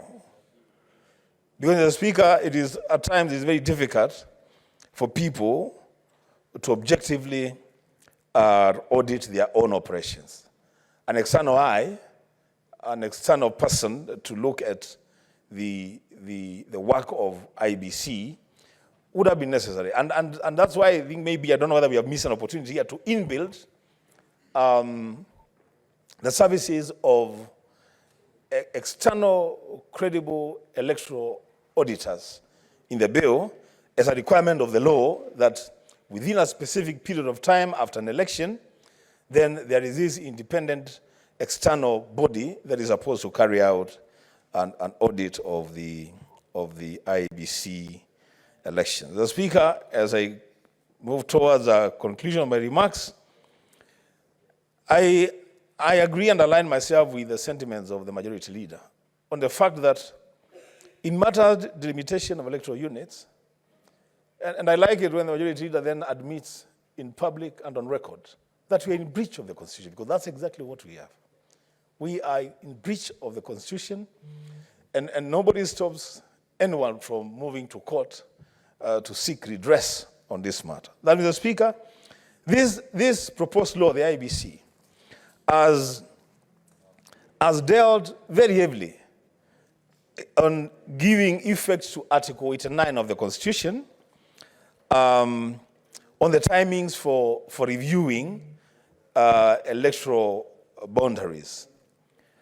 Mr. Speaker, what I don't know, and perhaps at some point the Majority Leader will also give guidance on this one, is why are we always in a hurry to give effect to Article 89 of the Constitution and always so slow and so disinterested in giving effect to the provisions of Article 188 of the Constitution.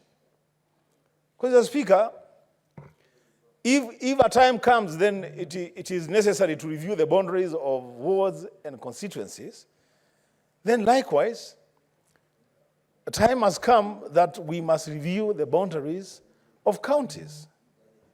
Mr. Speaker, I have seen now one of the duties that have been assigned to the IBC in this act or bill is to review the names and boundaries of constituencies, which is fine.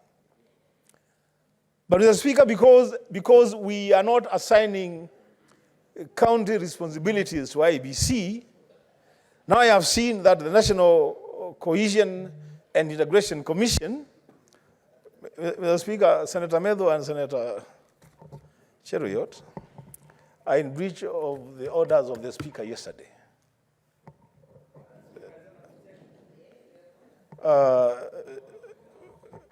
Just protect me from those two. Bring the house to spin. What did the Speaker say? Mr. Speaker, the chair, Mr. Speaker. Thank you, Mr. Speaker. Mr. Speaker, thank you for that opportunity. The Speaker yesterday, Mr. Speaker, in communication from the chair, pleaded with us members that we must conduct our business with decorum. Senator Mohamed Faki, listen to what it's exactly the same thing that the Speaker was saying yesterday, Mr. Speaker. We have turned this house into nearly a marketplace where people come in and instead of following debate and contributing to debate, they transact other personal businesses. They are always on phone. That's the communication from the Speaker yesterday.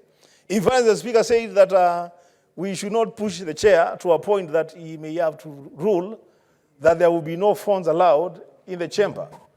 Now you can see a lot of people, including my sister, are already on the phone. Mr. Speaker, the import of that communication yesterday was that we receive guests. I've been asked to communicate something, I'm just communicating. Yes. So we receive guests in this house. That you're eating on your time, of 20 minutes. That's okay. That's okay, Mr. Speaker. I mean, I'm okay. Yeah. Gloria, I'm okay. Don't worry about me. We receive guests in this house, Mr. Speaker. And when they see us now,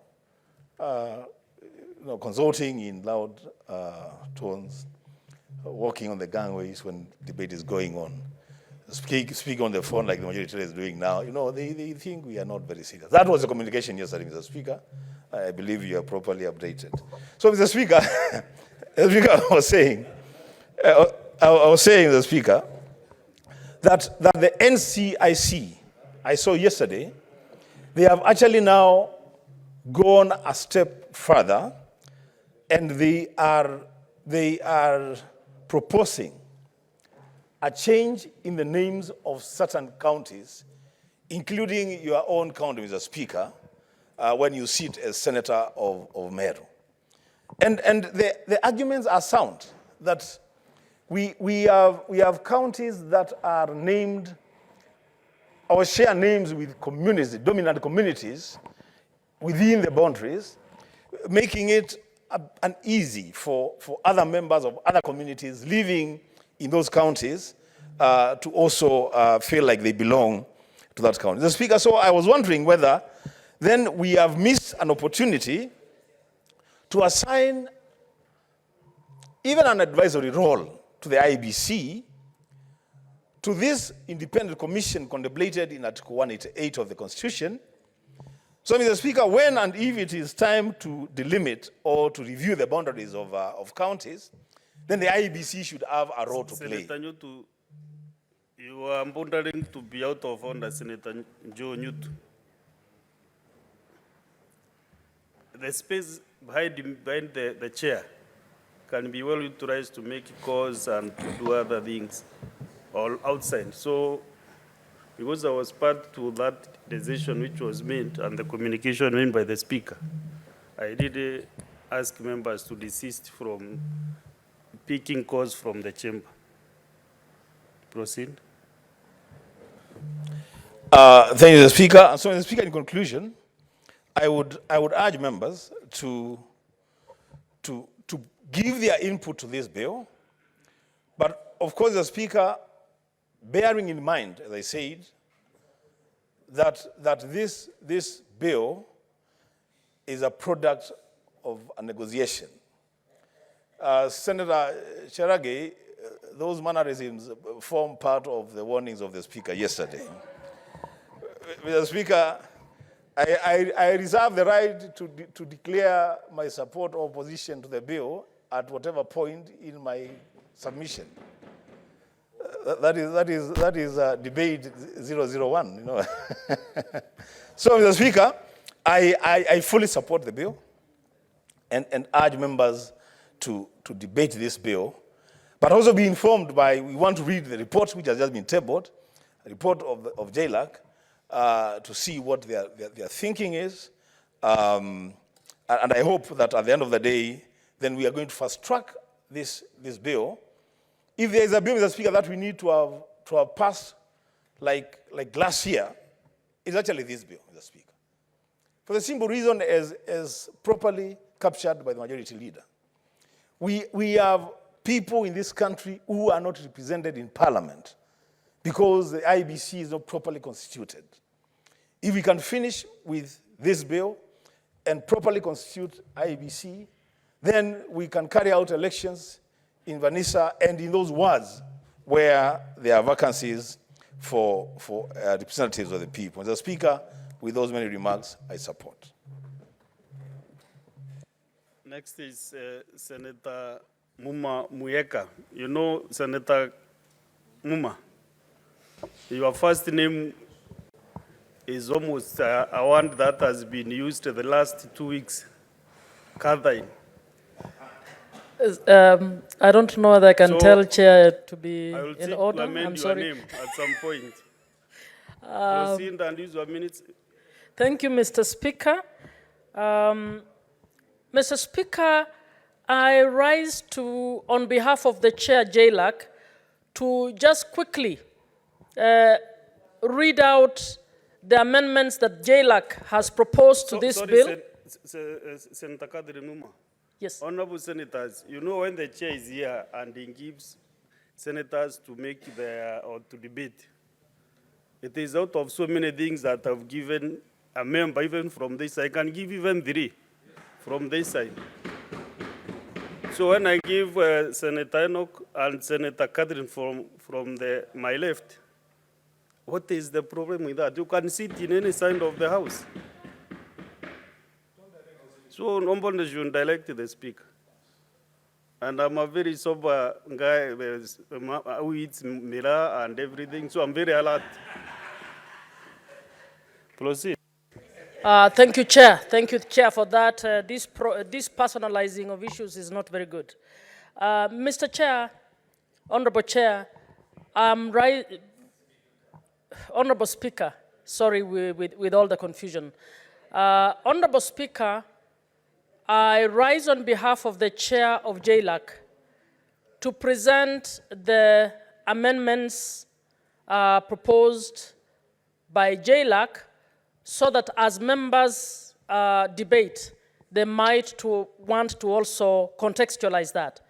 And Honorable Speaker, I might request that the Secretariat just print out, it's a one-pager of the JLAC, extract the JLAC proposed amendments from the report and share with the members so that members can contextualize as they speak. So I'll straight away go to the amendments. Mr. Speaker, the JLAC has largely accepted the IBC amendment bill as is, but has proposed some further amendments to actually improve that bill for the sake of the Senate, largely. At clause 2, we have proposed that in paragraph A, which describes parliamentary party as that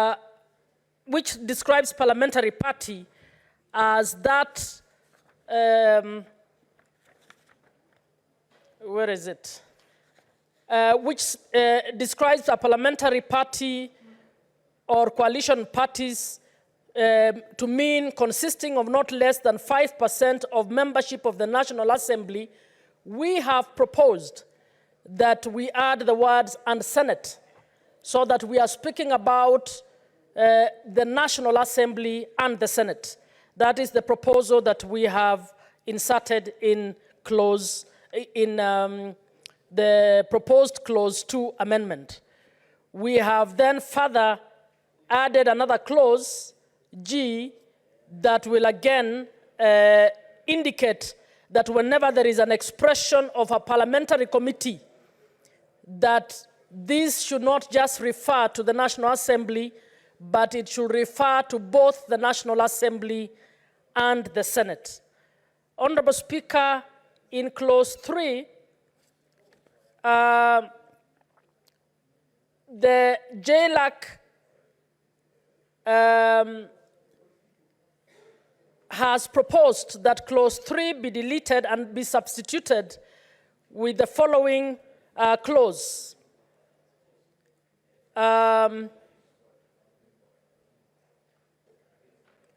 So that we provide that those who are being appointed as commissioners must have 10 years experience.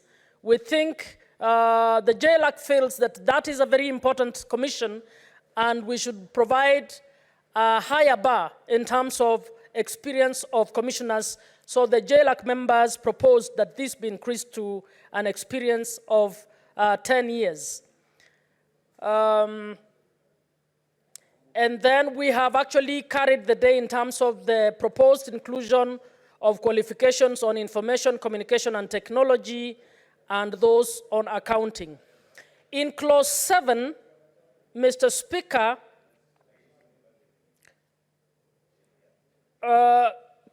in the new proposed clause 24B, we have proposed to insert the words "of each House of Parliament" immediately after the word "parliamentary committee." Again, this is to ensure that the continued interpretation of Parliament to mean National Assembly is corrected, so that both Senate and National Assembly are included in that definition. And again, in subclause 2 of section 6, we are again proposing that at the end of the words National Assembly, we add the word "the relevant," we substitute that with the words "the relevant House of Parliament." Mr. Speaker, in B, we are proposing in paragraph 7 of the new proposed 24B to delete the words "National Assembly" appearing in the beginning of the paragraph and substitute that with the words "each House of Parliament." In C, in paragraph 8 of the new proposed section 24B, we have proposed the inserting of the word "and the Senate" immediately after the word "National Assembly." And finally, in paragraph 9 of the new proposed 24B, by inserting the word "Senate" immediately after the word "National Assembly." Mr. Speaker, these are amendments that will actually bring on board. They were not considered by NADCO, but they are absolutely important for the Senate to be taken.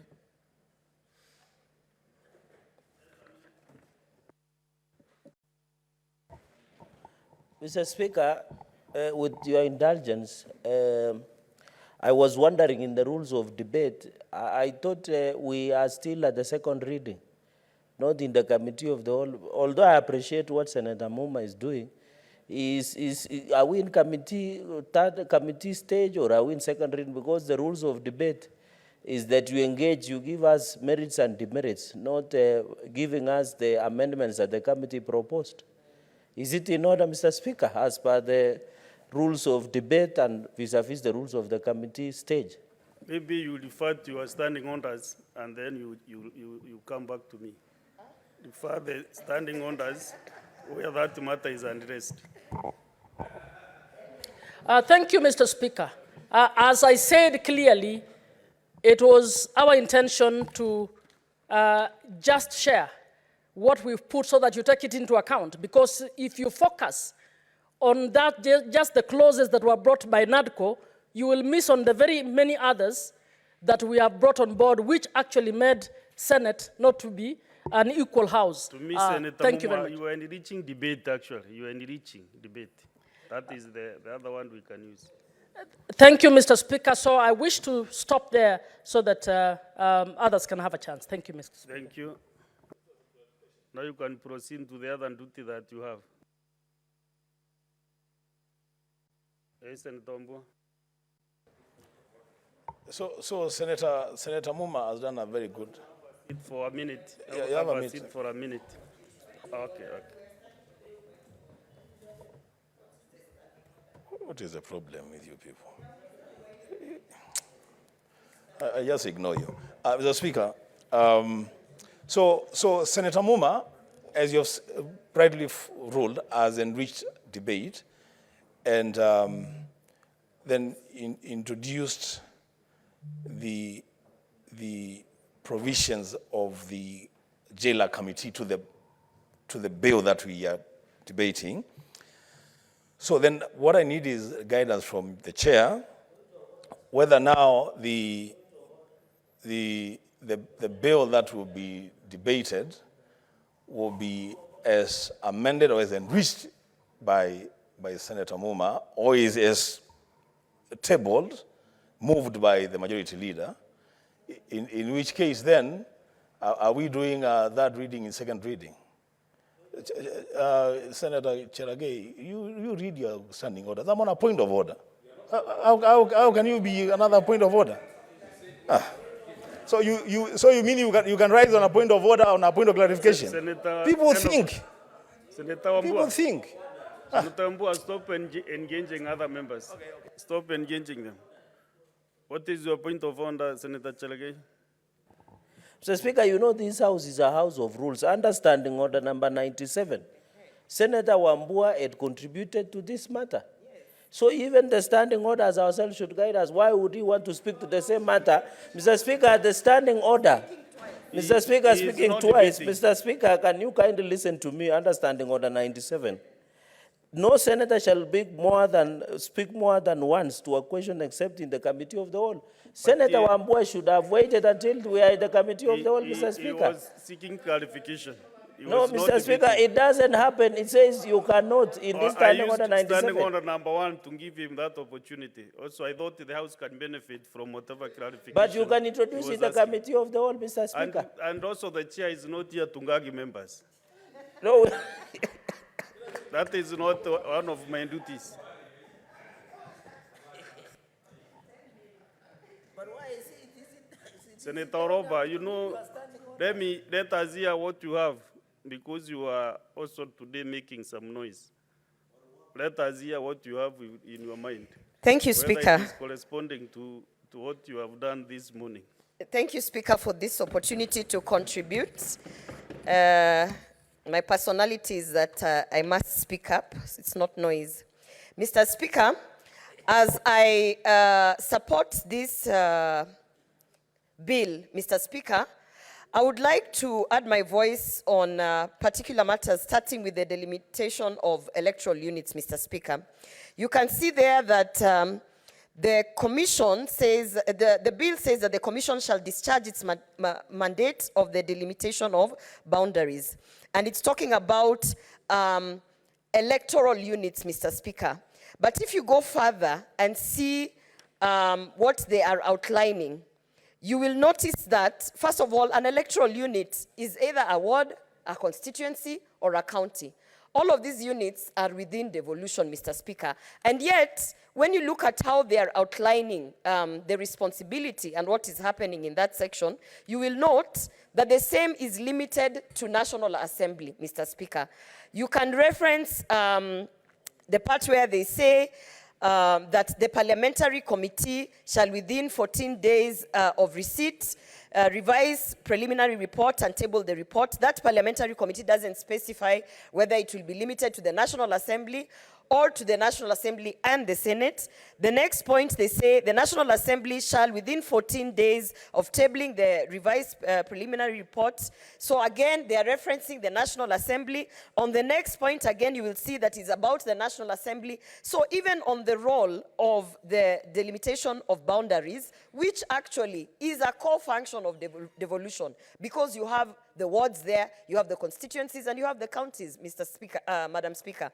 And you know that Senate as the upper house is there to protect the devolution, Mr. Speaker, yet we have absolutely no role based on this bill that has been proposed. We have no role, we have no particular influence in this structure that is being proposed. As a matter of fact, Mr. Speaker, so that you understand, Madam Speaker, so that you understand the seriousness of this matter is that on all boundary disputes that we are experiencing now, I will give an example of the boundary disputes that we have between Nyamira County and Kisii in Keroka, Madam Speaker. If we have no influence as the Senate to make sure that we are protecting devolution, you'll find that some of the decisions that will be taken here based on the numbers that we have in the National Assembly will mean that, for instance, Keroka can move suddenly to Nyamira from Kisii County, Mr. Speaker, Madam Speaker. And yet, at the end of the day, the Senate has got no role to play in this particular proposal that is being put here. Madam Speaker. So I would like that to be noted, because if this bill is passed as it is, the Senate then becomes redundant in matters of delimitation of boundaries, Madam Speaker. Madam Speaker, another issue on this particular matter on delimitation of boundaries is that you notice that it is centrally squared in the National Assembly. Yet, if you are going to increase the number of wards, or decrease the number of wards, or increase the number of constituencies, Madam Speaker, the first beneficiary or the first loser of that particular action is a member of parliament from the National Assembly. Meaning, you are actually allowing the judge of the outcome of a situation where they are either a loser or a beneficiary to be someone who's already partisan. An example that I can give you, we have been trying I come from Bobasi constituency where I reside, Madam Speaker, and our constituency is very, very huge, Madam Speaker. We have 8 wards. In those 8 wards, if you look at the issues that we have to deal with our constituency, a neighboring constituency like Bonchari constituency, Madam Speaker, even in terms of resources, it doesn't make economic sense.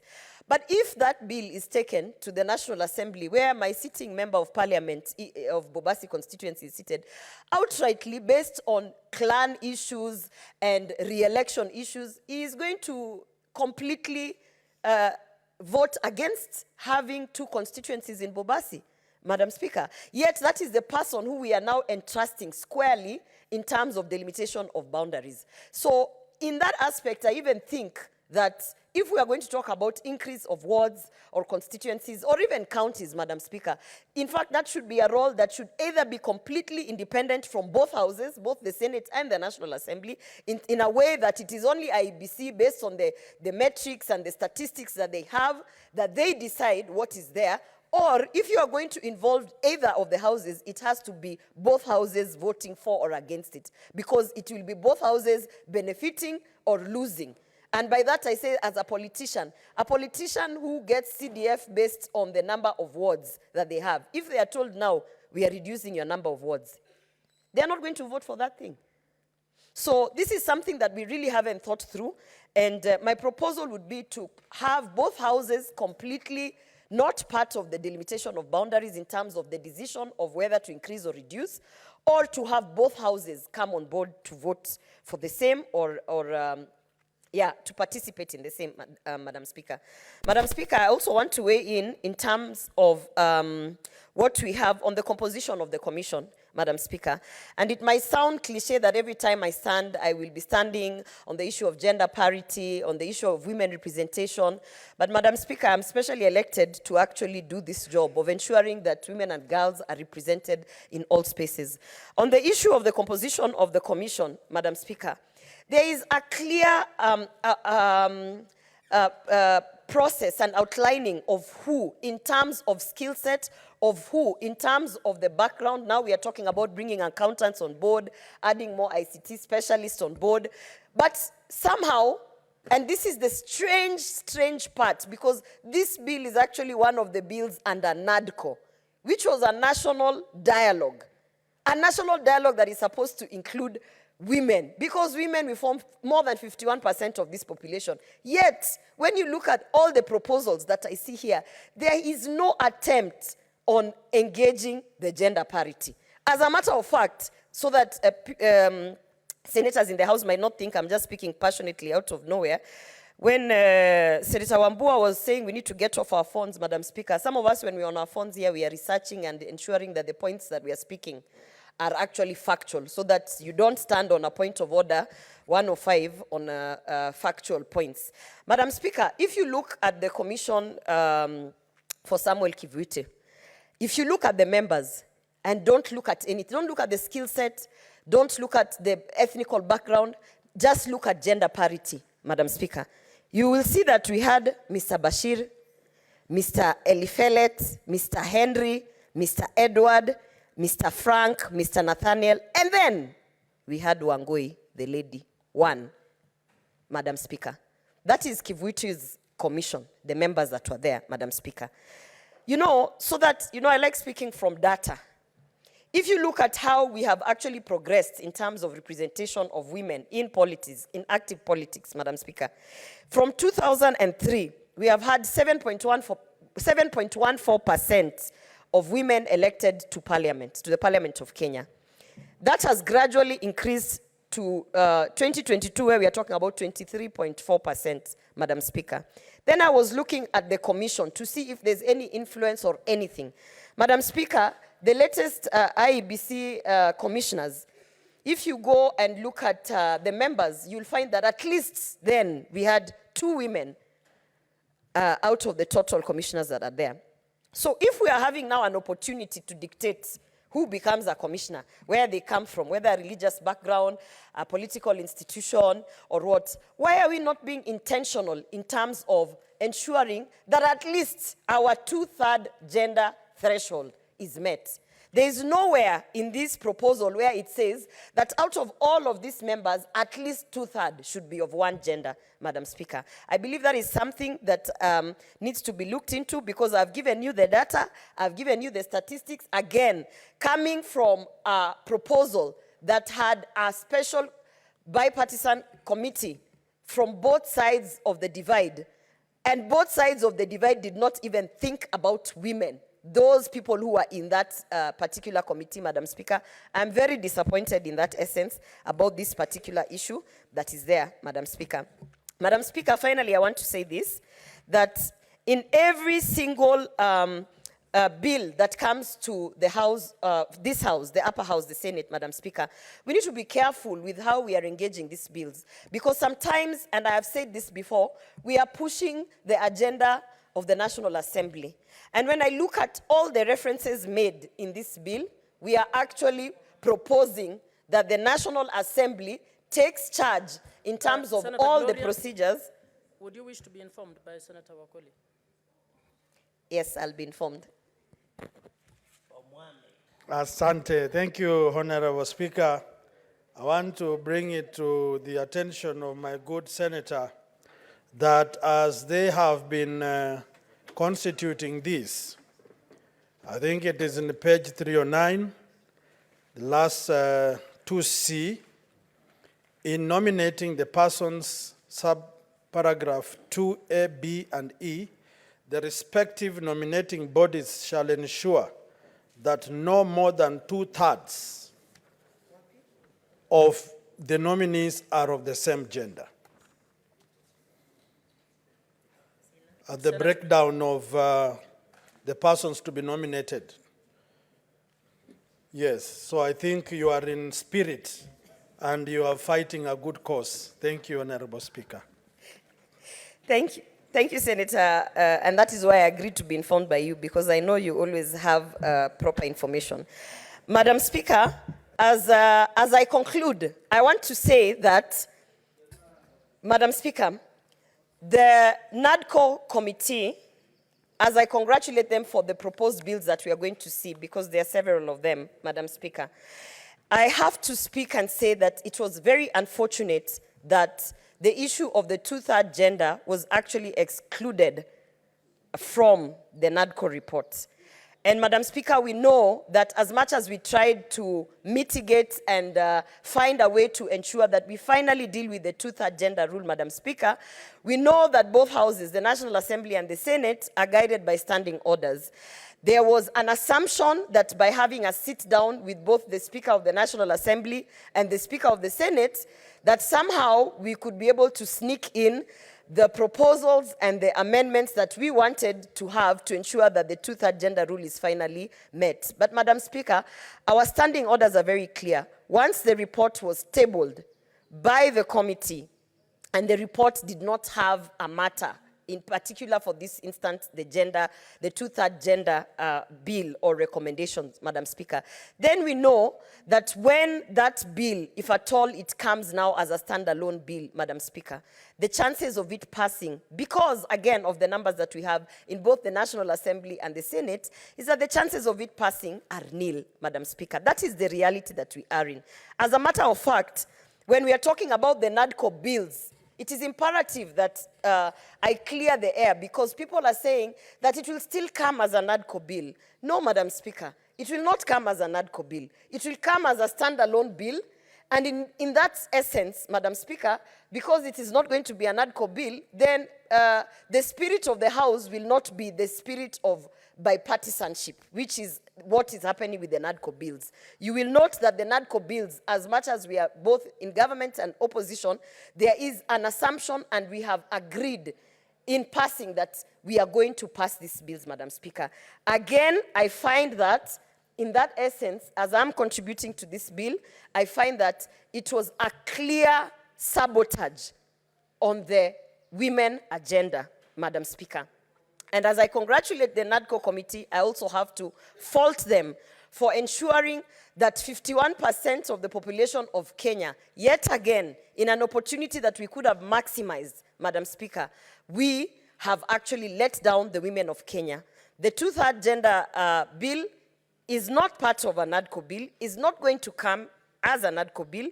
And in that essence then, Madam Speaker, we will continue to fight that in every single amendment that comes to this House, there is an intentional approach of ensuring that women and girls are represented. Thank you, Senator Wakoli, for pointing out that particular section that says that not more than two-thirds. I do hope that when we pass this bill, it will actually be implemented, because as you have seen in the past list of commissioners, we actually never met the two-thirds gender rule.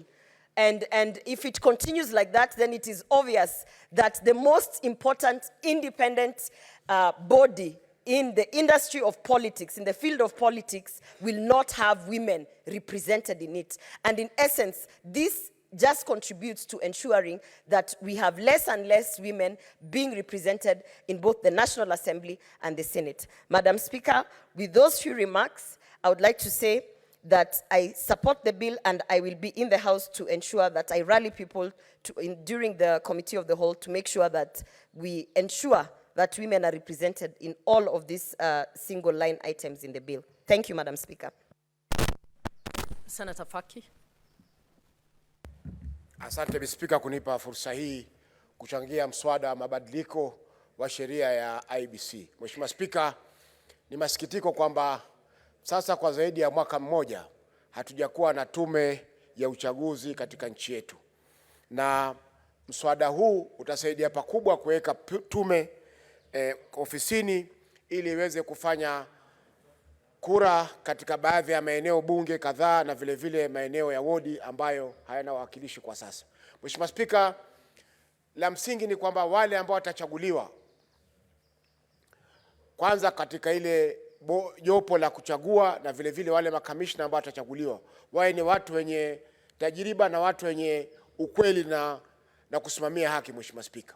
Kwa sababu tumeona kwamba kutoka tuanze kupiga kura, mahali ambapo pameweza kuleta shida sana ni katika tume ya uchaguzi wa kura. Kutoka tulipoanza kura za kwanza za vyama vingi mwaka 1992 mpaka mwaka 2002 ndio tulipata kura ya kwanza ambayo ilikuwa haina shaka, Mheshimiwa Spika.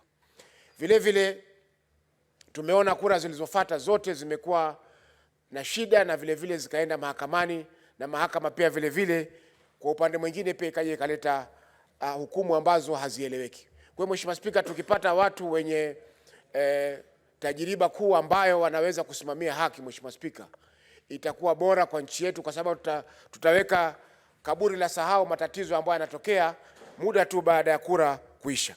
Mheshimiwa Spika, vile vile tumeona kwamba sheria hii itatoa nafasi kwa IEBC kusimamia mipaka ya maeneo bunge na vile vile maeneo wodi katika nchi yetu. Mheshimiwa Spika, tumeona kwamba kutoka katiba ipitishwe mwaka 2010 hatujaweza kukagua tena maeneo bunge na labda kubadilisha majina ama kutoa mipaka mipya ya maeneo yetu, na tumeona Mheshimiwa Spika kwamba kumekuwa na mkurupuko ama mlipuko wa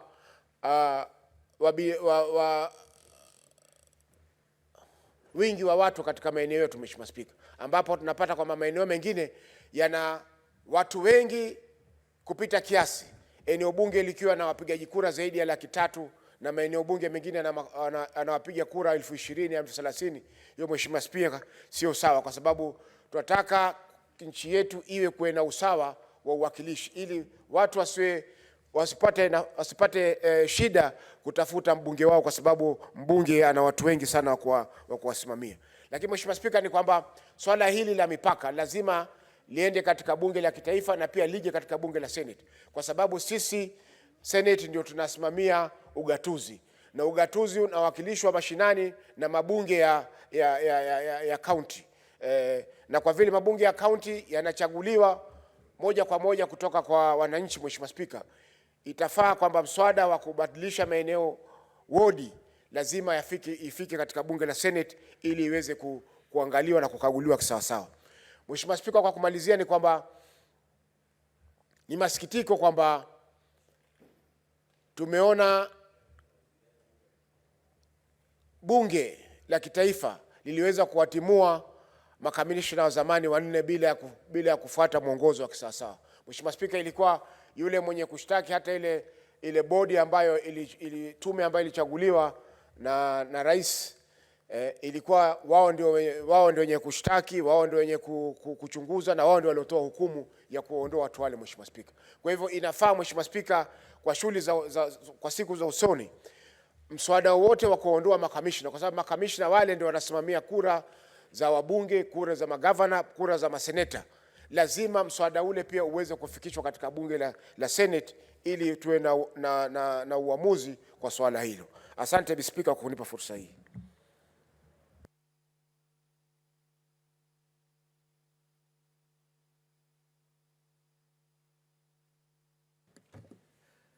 John Yuto? No, sorry. Senator Mungatana. Thank you, Madam Speaker, for giving me the opportunity to also give my views on this bill. Madam Speaker, I will make only 3 points. The first one is on the selection panel. Madam Speaker, I support this proposal very much because those of us who have been around, you will remember in the days of the second president, Daniel Moi, and the days of Justice Chesoni as the head of the commission that is charged with electoral processes. Madam Speaker, in those days, Kenya used to appoint the head of the Electoral Commission, and it was a direct appointment. There was no processes in between. We have since progressed to a position where there is a select committee the selection committee that would appoint the people who are supposed to be commissioners. That is progression number 2. But then now this bill has brought progression number 3, that Madam Speaker, what we have now is a scrutiny of the selection panel itself, which is a development of what was the initial selection panel. So, Madam Speaker, I think this is a very good development and we should support it. And Madam Speaker, we should support and pass this because Kenya, Madam Speaker, in the African continent, and at this time, Madam Speaker, I'm serving as the head of delegation for Pan-African Parliament. Madam Speaker, we are held in very high esteem because of this kind of thing. People discuss Kenya. How do you choose your commissioners? Madam Speaker, it will be a pleasure when we go next for the sessions to tell them, nowadays, it's not the president who appoints. Nowadays, it's not a selection commission which appoints it. We have even interrogated the very selection commission committee so that the panel, the selection panel itself is a democratized institution. So, Madam Speaker, I think we need to agree that we shall support that on principle. Secondly, on the same issue, Madam Speaker, in Tana River County, we are affected because we lost a very able UDA member of County Assembly from the ward called Chewani Ward. Madam Speaker, Chewani Ward is in fact like the headquarters of Tana River County. The honorable member who was chosen there, we used to call him Doeni, he didn't stay for too long. He left us because of a tragic road accident. Madam Speaker, the people, and we used to call him the mayor of Tana River because he's right at the center. He went away, and the people of Chewani Ward have remained without representation. So, Madam Speaker, it is of interest to the people of Tana River that this process that will bring in the selection panel and re-establish the IEBC be done as fast as possible. So, Madam Speaker, we have a reason to support this bill, to go as fast as it can with the amendments that I shall be discussing later on in my contribution. So, Madam Speaker, on the selection panel, I leave it there. On the question of delimitation of boundaries, Madam Speaker, I would like to bring to the attention of the House that the process is very, very detailed on how we are going, the IBC is going to delimit the boundaries. But Madam Speaker, I wanted, for purposes of debate, and those who are listening to us, to outline that the schedule that has been provided in this bill is talking about giving public sensitization and then giving a public hearing, those regulations within the third schedule. They make it such that everybody in Tana River would know that there is this process going on. Because, Madam Speaker, in the past, our county, and I'm sure many other counties, it is only the elite who used to participate, giving names, giving opinions in delimitation of boundaries, giving opinions in delimitation of wards. At that time, they used to be called councillor, they used to be called wards, but the members were called councillors. It was only the elite, and people really didn't quite engage. But I'm very glad that in this proposed bill, proposed clause, third schedule, that, Madam Speaker, the people are going to be involved. There will be public hearings. There will be notices. It's not the normal public participation that is said in general, because we have had abuse of what is public participation. Some people, like in the counties, and all of us are aware, people just select the same people to go and sit, and they say there was public participation. The same people are given allowance. The same people are moved from place to place, and then we are told public participation happened. But in this one, there is public hearings. Madam Speaker. It is very clearly delimited. They have gone ahead to explain what would be the concept of public participation under the third schedule. So that elaborate procedure is well taken care of within this bill, and I urge senators, we support this proposed system of delimiting boundaries. Madam Speaker, one of the regulations actually demands that the officers, and they mention them, like the director of survey, is demanded upon by this regulation to give cooperation to the IBC when they are carrying out this process.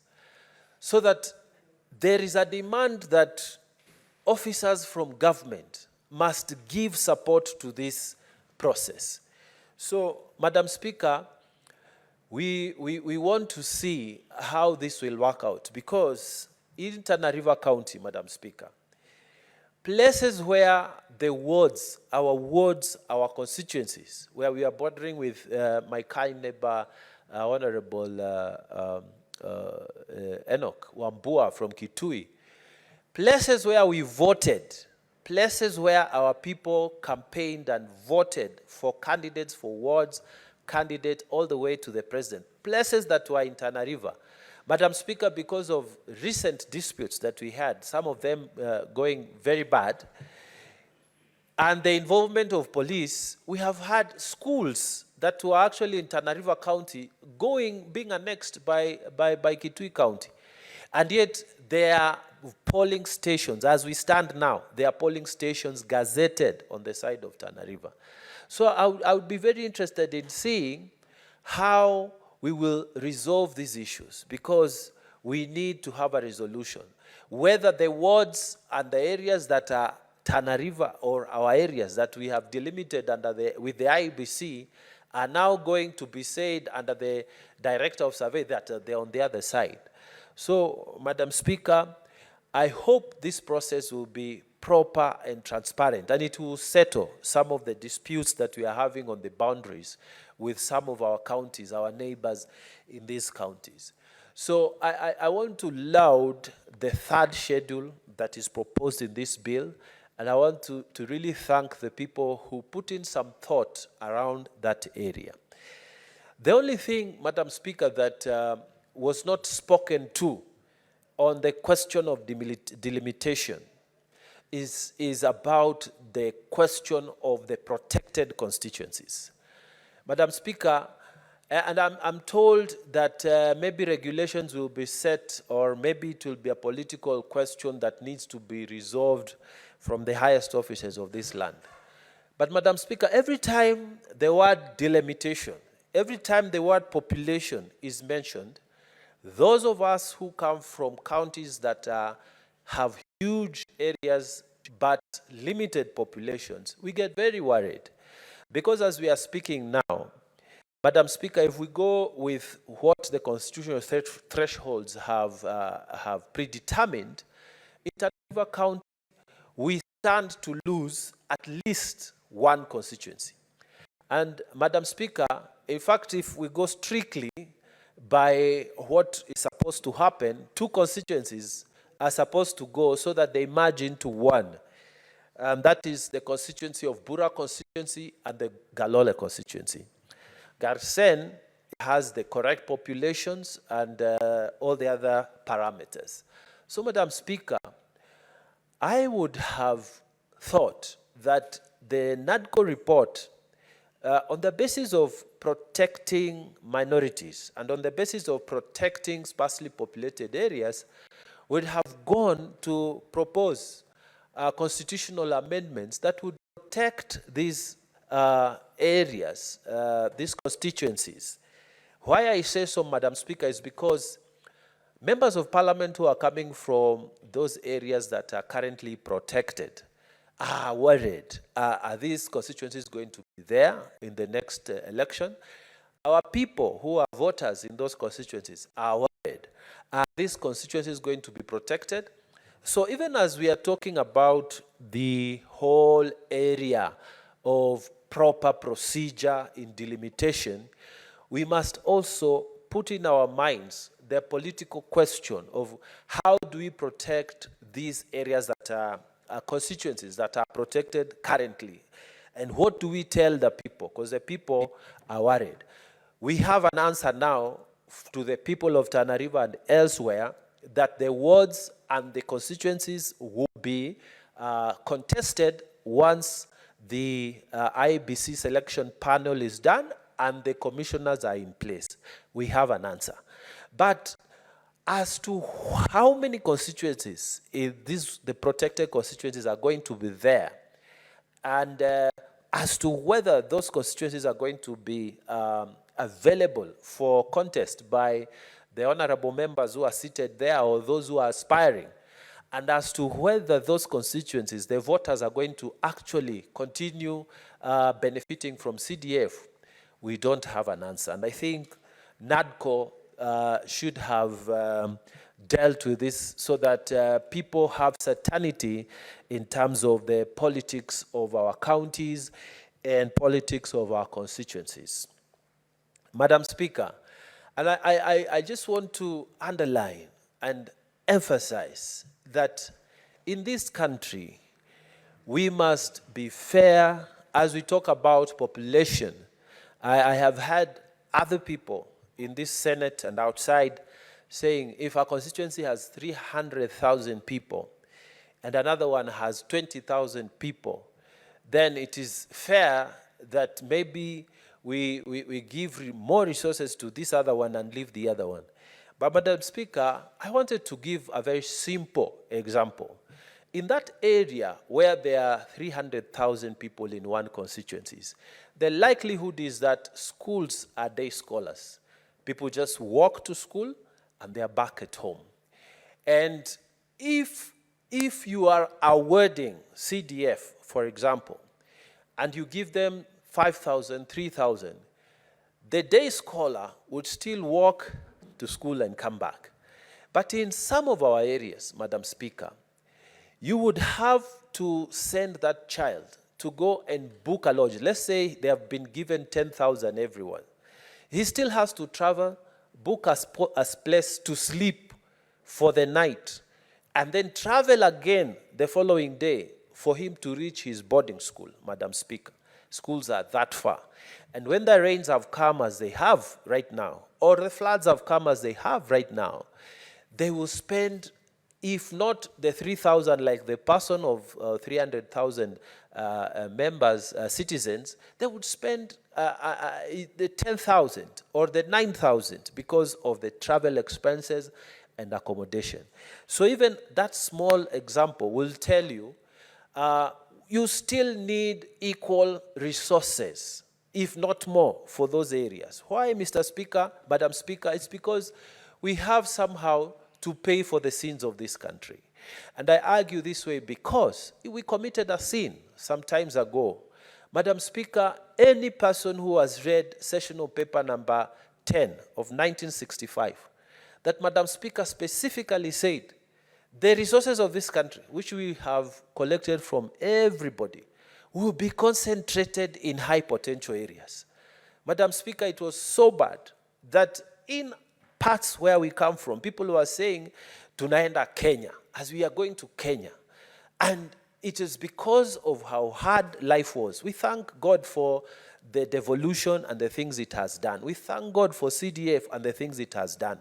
So in terms of reparation for these areas, I want to persuade honorable members here, even outside, that when we say, don't touch CDF, leave it like that, don't say it is unfair, because historically, we are doing reparation to some of these areas. So, Madam Speaker, finally, I want to talk about the question of the JLAC proposals to this, to amend this bill. Madam Speaker, I have listened carefully to the proposals from the committee of JLAC here, the Senate Committee on Legal. Madam Speaker, the proposals that the Senate Committee has proposed, they are so important that I am urging members at the third reading, we must ensure that we pass our amendments in this House, Madam Speaker.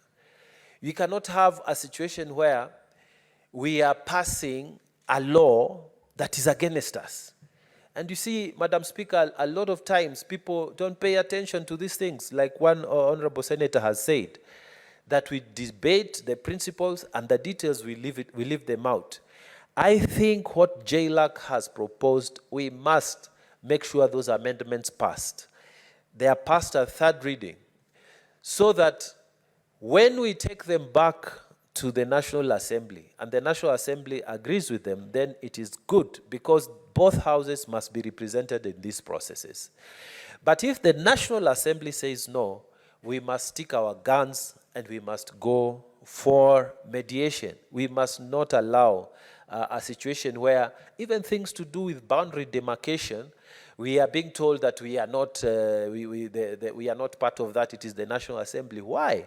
We should not accept that. We should not pass any such laws. And I really want to commend the Justice and Legal Committee for the work they have done. Those proposals they have made, let us not leave even one of them to go without passing at the third reading. And Madam Speaker, I pray that a special announcement be made when that matter is coming, when this bill is coming for committee of the whole, so that we are all there and we make a shame of those people who, and we get to know the betrayers of the Senate, because some are seated with us and they are supporters of the National Assembly, because in the next election, some have even declared that they are going to run in the National Assembly. Some of us have been there. We don't want the National Assembly ever again. We are in a senior house and we must put our house in order. It is not a solution for you to support whatever National Assembly brings because you intend to run there in the next election.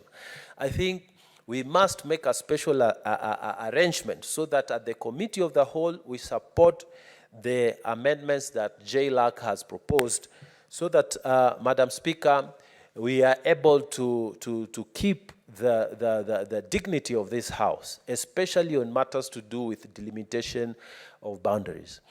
Madam Speaker, as I sit and conclude, I wanted to say it is so very well to prepare a panel to appoint IEBC commissioners and everybody else. But Madam Speaker, there is a critical thing about the automation and the systems in the IEBC that we have not yet touched in this bill. Madam Speaker, when I inquired, why is it that nothing has been discussed about the electoral system, how we vote, how we transmit the results to the constituency, how the presidential results are being transmitted up to the bombers of Kenya at the national. Madam Speaker, I was told that there will be regulations by the IEBC. I pray, Madam Speaker, that this be done in good time. The problem with human beings, Madam Speaker, they are subject to manipulation. But systems, if left to work efficiently, they are less subject to manipulation as opposed to human beings. So we must, the way forward.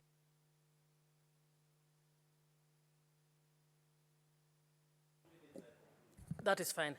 Just Yes, one minute. Thank you, Madam Speaker. I was just concluding and saying the way forward for our electoral system is for us to prepare foolproof, automated systems. It's not even in selection of these people. Because even if we select commissioners, some are with you today, some are against you. Some are against you today, some are with you tomorrow. But systems, if they are foolproof, if we all agree, the opposition and the government side, they all agree that this system is the one we'll go, I'm sure that we will have less acrimony after results are announced. Madam Speaker, we should invest all the attention on the systems rather than the personnel. For me, the personnel we have seen from the previous election that people can just do things.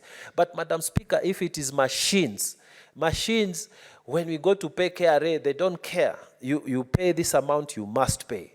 If you have overloaded your lorry, it passes and it's in your name, you must pay. It doesn't know you are a member of parliament, you are a senator, you are a governor. If it's overloaded, you have to pay.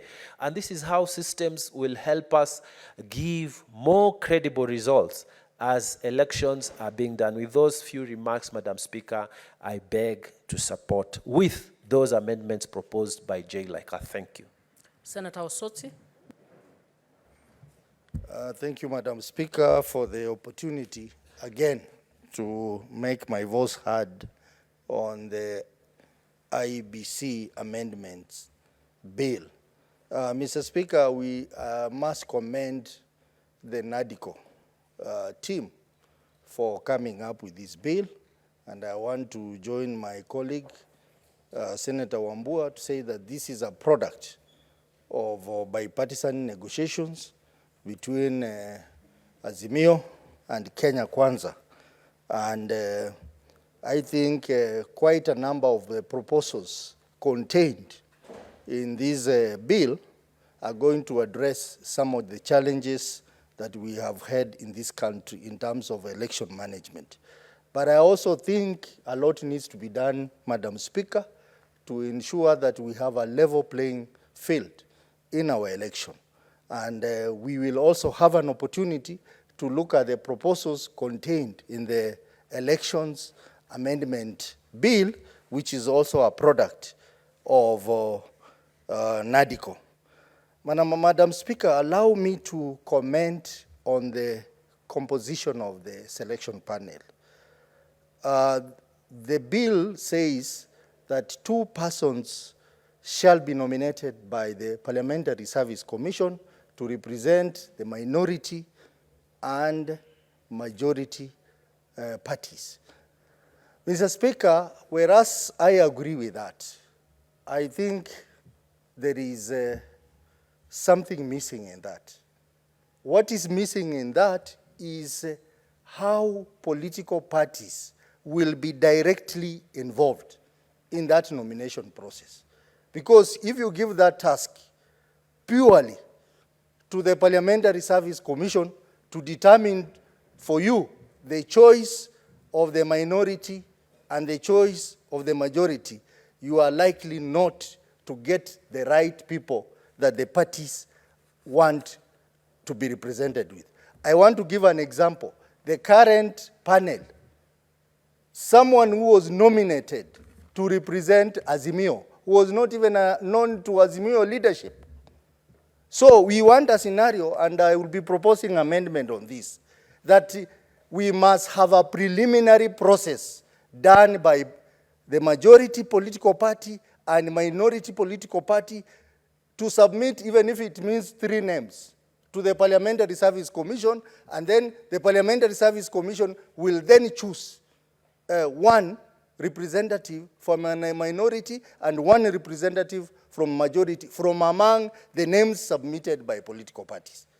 Because otherwise, Madam Speaker, we will not be doing justice to the political parties if we allow Parliamentary Service Commission, which we know is dominated by the side on the government side, to choose for us, the minority, our representation in this selection panel. Madam Speaker, the same applies to the PPLC.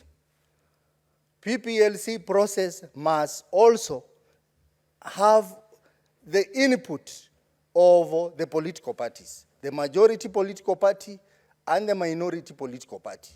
Madam Speaker, I have served in the PPLC, and PPLC is a club of briefcase parties. There are over 80 political parties.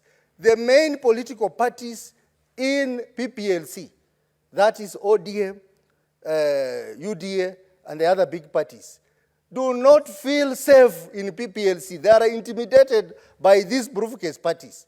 Now you are giving them chance to determine for you 3 persons, 1 for the majority party, 1 for the minority party, and 1 for the other small parties. They will also they will always give you a choice which they feel that is their best choice. Again, we need the involvement of the respective parties. We must have a preliminary process of choosing the names which are then presented to them to decide. Otherwise, we will not be doing favor and justice to the majority and minority party. Madam Speaker, we want to agree. The main contestation in our election has been the use of technology. We saw that in 2017, and we saw that in 2022. But looking at the selection panel, I do not see how that aspect of use of technology is being captured. I would have wished that we had at least one expert on ICT matters sitting on this selection panel. Because we have also proposed that the chairperson of the commission must have ICT experience and knowledge, apart from accounting knowledge. Yes, accounting knowledge is captured by ISPAC, but IT, there is no one in that panel who is adequately experienced and knowledgeable on matters of ICT to help us get the right commissioner who will have ICT knowledge, which is very critical in the election management. Madam Speaker, the proposal to have Parliamentary Service Commission to cater for the budget of the selection, I don't know how that process, that decision was arrived at. Because, Madam Speaker, we are suffering in this House because of low budget. Our committees are not able to run effectively. Now, we put a budget towards NADICO. Now we are putting another budget on this election committee. And yet we have no additional budget as Parliament. This is a process that will lead to commissioners being appointed for IEBC. The right institution that should have catered for the budget for this process should have been IEBC. I'm wondering where Parliamentary Service Commission is coming in. We are just one of the bodies that is going to facilitate the appointment of the commissioners. We have other bodies like LSK, we have ISPAC, we have PPLC, we have Interreligious Council. This should have been the budget of IEBC, not Parliamentary Service Commission. We are setting a wrong precedence as Parliament that we want to cover the budget for other institutions when we have strained budget as a Parliament. So I am not opposing that, but I am questioning that decision to say that budget will be covered by Parliamentary Service Commission. Madam Speaker, I am also very excited about the decision to amend this act so that the decisions of the commission shall not be made by one person without the concurrence of the majority of the members. Mr. Speaker, we saw in the last election the commissioner, chairperson of the commission, where there were accusations that the chairperson of the commission made unilateral decision. We saw the contestation between Chebukati and Cherera 4, that the decision on the results were only communicated to them. They were not involved in tabulating the final results. This amendment is going to take care of that limitation that we had in 2022 election. Mr. Speaker, the use of technology, it is the big issue. It is actually the elephant in the house on matters of electoral justice in this country. And we have, us on this side, we have been talking about opening of servers. We hope that the servers will be open so that Kenyans can know the truth. But even as we are talking about that, we need to factor that in law. And we are going to have an opportunity to discuss the amendments to the Election Act. And one amendment that I would have expected the NADICO team to deal with was an amendment on Section 44(8) of the Election Act. Mr. Speaker, Section 44(8) provides that there will be a joint ICT technical committee on matters of adoption of technology and use of technology. But Mr. Speaker, just before the 2022 election, this section was amended further to make it discretionary for IBC to determine whether to have external people or not. And that is why there were problems around adoption of technology. In 2017, we had this committee, Madam Speaker, and I sat on that committee. We even were taken to Dubai to assess the technology, the printing of ballot papers, and as a result, we got adequate information that helped us to execute our matter in the Supreme Court.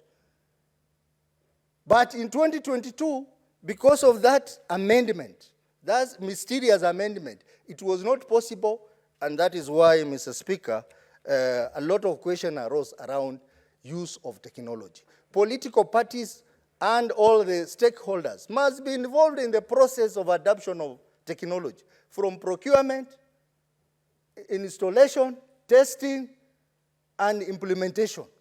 They must be involved from day one to the last day of the election until the results are declared to the nation. So I would be proposing that maybe we need to revisit that section 44(8) of the Election Act and ensure that it is mandatory for IBC to have a joint technical committee on matters of ICT that is composed of all the stakeholders, including political parties. And that way, we'll be able to deal with the problem of use of technology in our election. Mr. Speaker, Madam Speaker, sorry, on the issue of delimitation of boundaries, I want to say that this bill talks about the use of latest official population census report as a basis for delimitation of boundaries. Whereas I agree with that because that is also provided in the Constitution. But Mr. Speaker, we have had contestation around census. And census in this country has been made a secret. I remember even IBC, prior to 2022 election, they were complaining that they were not able to get the official census report. Sorry, Madam Speaker. The official census report from Kenya National Bureau of Standards. Census report must not be a secret. It should be an open thing, and I support the provisions in this bill that this report must be subjected to public scrutiny, so that those who are contesting the numbers that are being posted by the National Bureaus of Statistics are free to do that. We have had concerns that have been raised by the people of northern Kenya, western Kenya, which to date they have not been addressed. So, and you know, Madam Speaker, this data is used on many things, including division of revenue. It is the most important data that must go through proper public scrutiny. Madam Speaker, we also need to ensure there is fairness, so that population, yes, is important, but distribution of these constituencies and wards must ensure some equity. I want to give an example. There is a constituency in my county called Hamisi. It is big, it is, has population, but when you apply this formula, they miss the target by around 5,000 people. Are we going to deny Vihiga County a new constituency on that basis and allocate all the constituencies in one area? I think there must be a system of saying that constituencies which are almost getting to the threshold in every county must enjoy at least one additional constituencies. And then the others are spread in the other areas. And that proposal was in the BBI, Madam Speaker. So, Madam Speaker, as we talk about delimitation of the constituencies, we should not just talk about the numbers, but we also look at equitable distribution of these constituencies across the 47 counties. Madam Speaker, the clause 7, which is amending section 24 of IBC Act, I think we need to amend it, as you had suggested, to ensure that when we refer to parliamentary parties, we need to be very specific. We are referring to parliamentary parties in the Senate and National Assembly.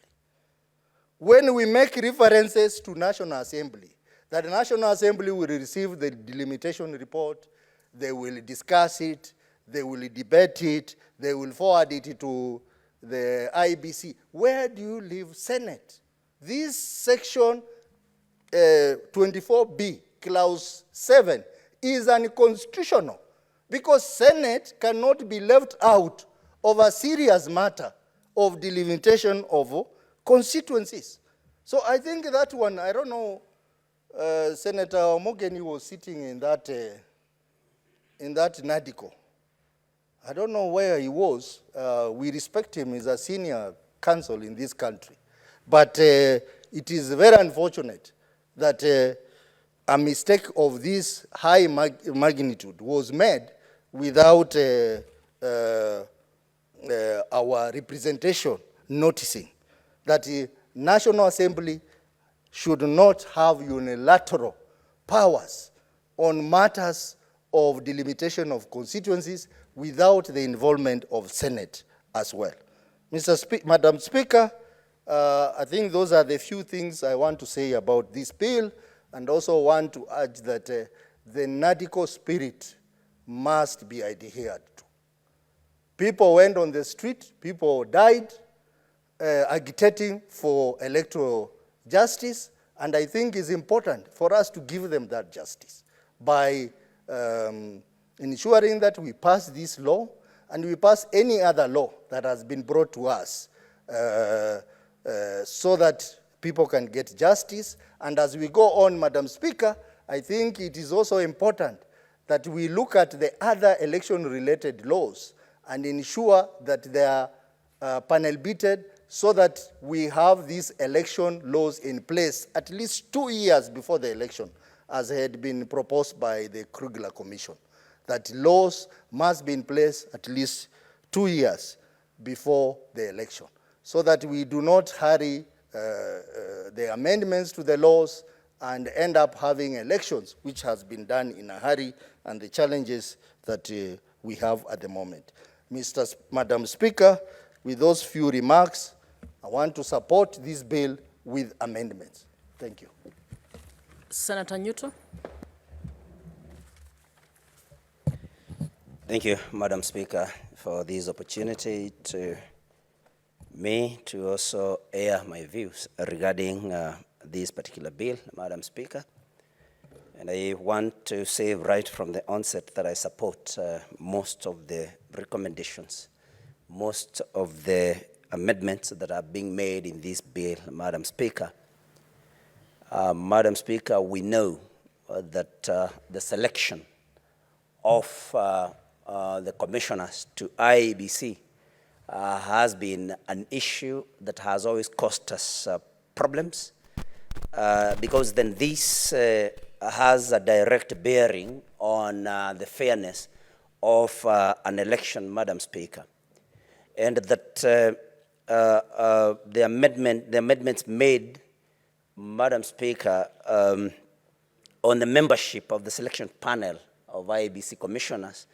Of course, it's going to involve both the majority and minority parties. Madam Speaker, is something that should be encouraged by all of us.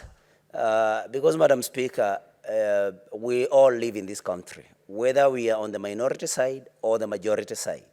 And every time that we have a dispute regarding the fairness or otherwise of an election, Madam Speaker, then of course our economy suffers and our people's businesses and their way of lives, their normal lives, Madam Speaker, are disrupted. And so the fact that both the majority and minority will be considered in picking the members of this particular panel, Madam Speaker, is something that makes me feel that this bill is a progressive bill, Madam Speaker.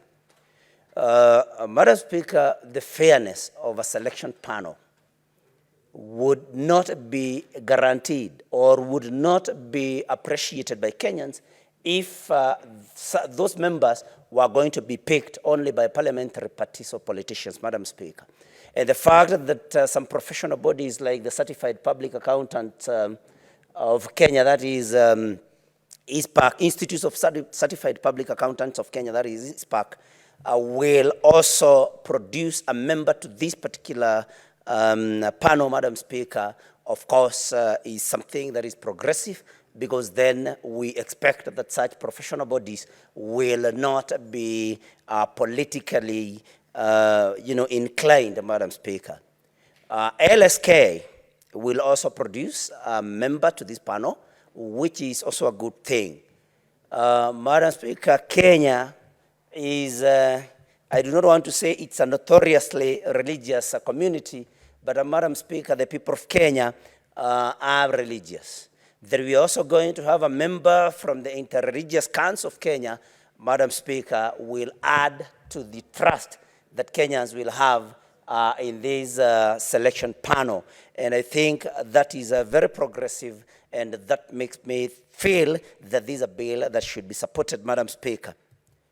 Madam Speaker, we have been having sometimes commissions, committees, panels that are picked to do a particular job, but then they overstay, or they overstay, and of course, then end up squandering huge amounts of money from the public coffers, Madam Speaker. That we have been provided that there is an amendment that this election panel will be dissolved 3 months after it has been selected, Madam Speaker, or picked, is something that is encouraging, so that they will come, do their job. After 3 months, they go home, and then we will have savings on the expenditure that we would have incurred from the public coffers, Madam Speaker. So I'm excited by the fact that this panel will be dissolved within 3 months, and only the mandate can only be extended as per provided in the amendment upon careful considerations by Parliament, Madam Speaker. And I think that is something that is very encouraging to me. Madam Speaker, about the delimitation of constituency and ward boundaries is something that took a lot of my time when I was looking at this particular bill and the amendments that have been proposed. Madam Speaker, one thing that this encourages me in is that we will involve all and sundry, our people in the villages, because of course there is a provision for public participation, and the one thing that is very important, not just public participation, but there will be sensitization of people or of the members of the public, Madam Speaker. One thing that was not very clear, or is not very clear in the amendment, is whether when we are collecting the views of the public, whether we have a provision to have such views collected in vernacular, Madam Speaker, because we have some people that are very knowledgeable, but who may not be very good in the two languages that is Kiswahili and English, Madam Speaker. So I would have loved to see a recommendation or an amendment or a suggestion that these views can also be collected in vernacular and that a provision is made for a good interpreter in order for the views of all and sundry, Madam Speaker, to be captured. And I say this because over the last 20 or so years, we have had a great expansion on vernacular media, Madam Speaker, vernacular radio stations, vernacular TVs, and our people have been given a lot of civic education through these vernacular stations, Madam Speaker. And because we want their views also, I think a provision should be made in order for us to see to it that those that are views that they can only express in vernacular, of course, are not left out of this otherwise very important process that affects them directly, Madam Speaker. Madam Speaker, I think I want to join those that spoke before me that talked about the figures that the population census normally produces. The figures have been disputed in the past.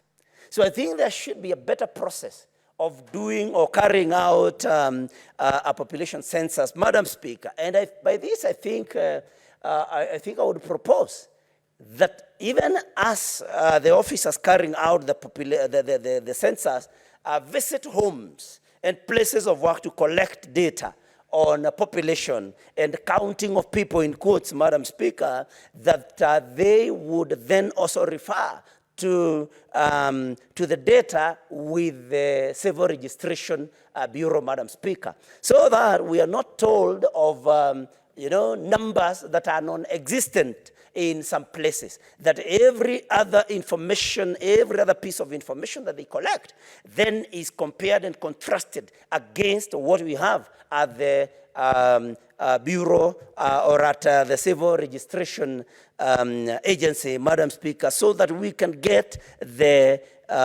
exact numbers of people that we have in our regions, Madam Speaker.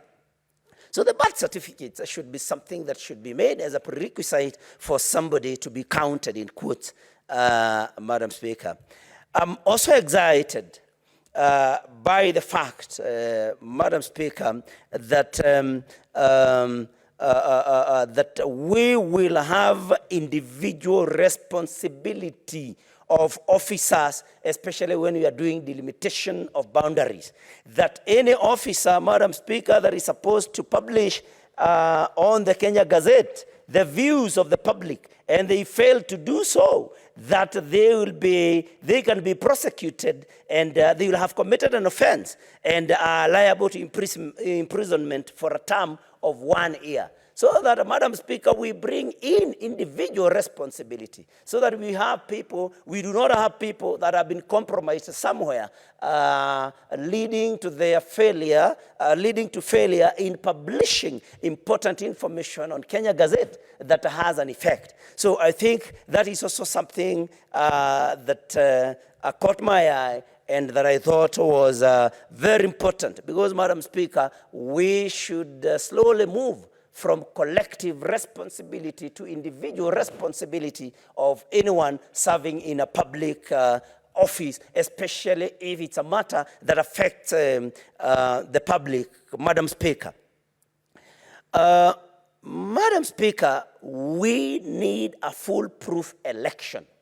Because like I had started by saying, when we have these disputes, then some of us who value our peace, some of us who are very patriotic and would not want to see any destruction of property and disruption of people's lives, would want to see a fair and free election every 5 years, Madam Speaker. And that is why I like the provision or the amendment that requires the Commission to review its operations and make necessary changes required to make its operations more efficient, effective, transparent, and accountable, Madam Speaker.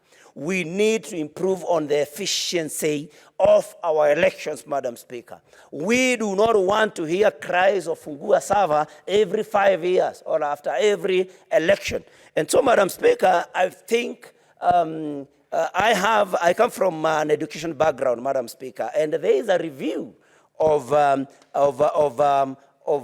methods that are used in imparting knowledge every year. So I think it's important that IEBC reviews its performance to see its effectiveness, reviews the effectiveness of its technology, Madam Speaker, reviews the system of transmission of data from polling stations to county tallying officers, or county tallying stations, or even constituency tallying stations, Madam Speaker. This needs to be reviewed. The training of staff at IEBC, and especially those that are employed temporarily. We know of presiding officers, deputy presiding officers, polling clerks, counting clerks. The IEBC needs to do a review of the training and the performance of especially these temporary or these officers that are engaged by the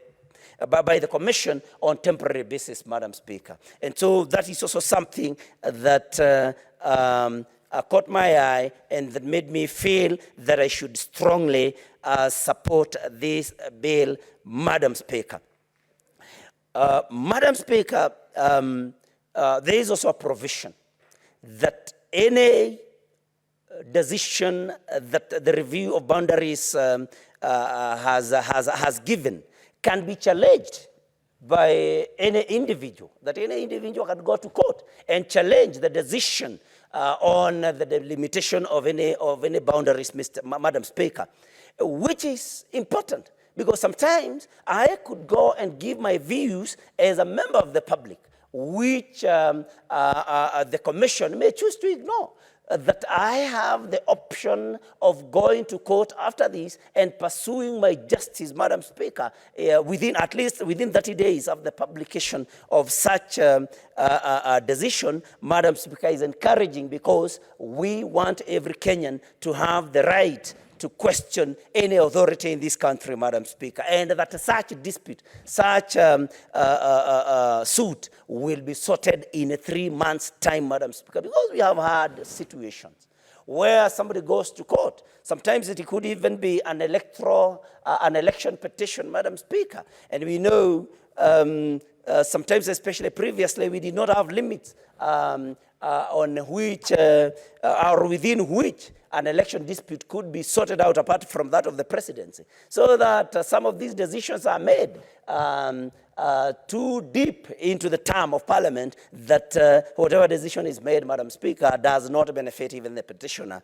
Madam Speaker. And I think that is a right that these particular amendments have sought to provide and protect. And I think that is a very important matter, Madam Speaker. Madam Speaker, I have heard my colleague, Senator Osotsi, mention about the budget, that PSC should provide the budget for this particular panel, Madam Speaker, and I think I also wanted to comment on it. I think if we will have to retain that amendment, then we can have a proviso that during the particular fiscal year or financial year, when we have this kind of review, that then there is an extra budget given or a provision is made that PSC will have an extra expenditure, and therefore we put it in law that during such an year, then we will have an extra allocation to Parliamentary Service Commission. Otherwise, like my colleague Senator Ososi said, it would be very unfair to have the same allocation but be given a different or an extra expenditure, Madam Speaker. That would be unfair because, of course, we know that we are suffering budgetary constraints at PSC, Madam Speaker. And Madam Speaker, we want a very progressive society. We want people to be satisfied with the election that we make with the delimitation of boundaries, Madam Speaker, the names and the extent. And we will be looking forward to such a time that we can be able to review boundaries of counties, Madam Speaker, and even, if possible, then even create more counties. And Senator Karungo Dangwa is here. We would want to see Thika being created as a county separated from Kiambu, because this is a county that is populated by over half of the county people from Murang'a, but the county government of Kiambu proudly collects revenue from our people without any benefit to our people. And Madam Speaker, finally, we need to defend the protected constituencies. In Murang'a, we have Madhioya constituency and Kangema constituency. We would not want to hear that these constituencies, Madam Speaker, have been collapsed. So even as we do the limitation of boundaries, the constituencies that are protected should remain protected. And if you are doing the limitation everywhere else, we should not touch the protected constituencies, Madam Speaker. Kangema constituency in Murang'a, Madhioya constituency in Murang'a should be protected alongside other constituencies that are protected. And especially because CDF is allocated based on the number of constituencies. So as Murang'a, we would not want to hear of a situation where we lose CDF from one constituency because there has been a collapse of 2 or more constituencies, Madam Speaker. And with that, I submit and I support the bill. Thank you, Madam Speaker. Senator Mandago.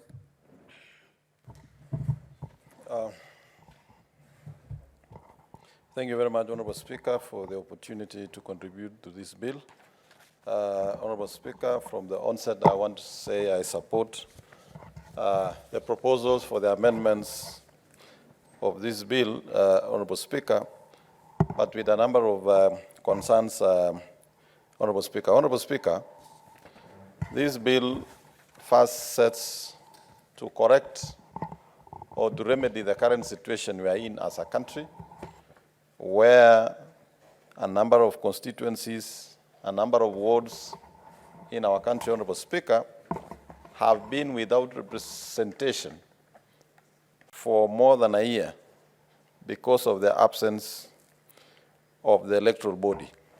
Honorable Speaker, the amendments that have been brought and discussed under NATCOM, Honorable Speaker, are good, but we have areas of concern, Madam Speaker. Madam Speaker, I've read through this bill, and my first concern, Honorable Speaker, is the role of the Senate as a parliament.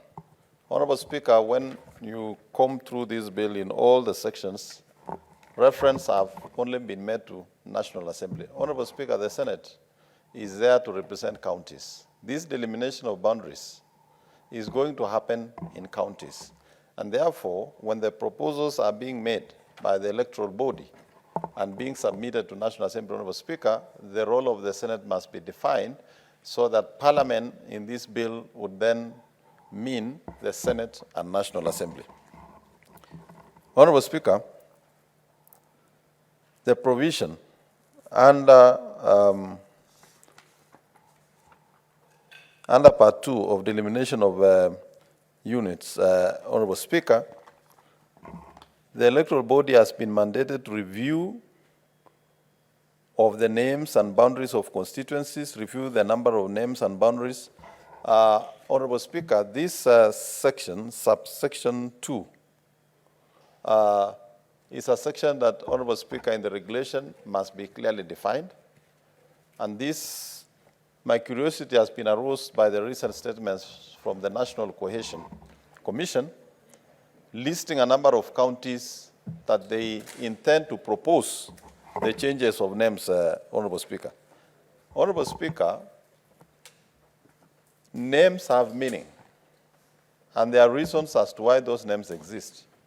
I think it is only in Africa where we've been made to believe that your names are the cause of the problem. It's only in Africa, Honorable Speaker, that has been told you should rewrite your history, forgive and forget, just the way some Western countries have wanted us to forgive and forget the atrocities committed by the colonialists, Honorable Speaker. Honorable Speaker, I'm just wondering loudly, if we change the name of a county? What happens to the name of a constituency? What happens to the name of a ward? What happens with the name of a location? What happens to the name of a sub-location?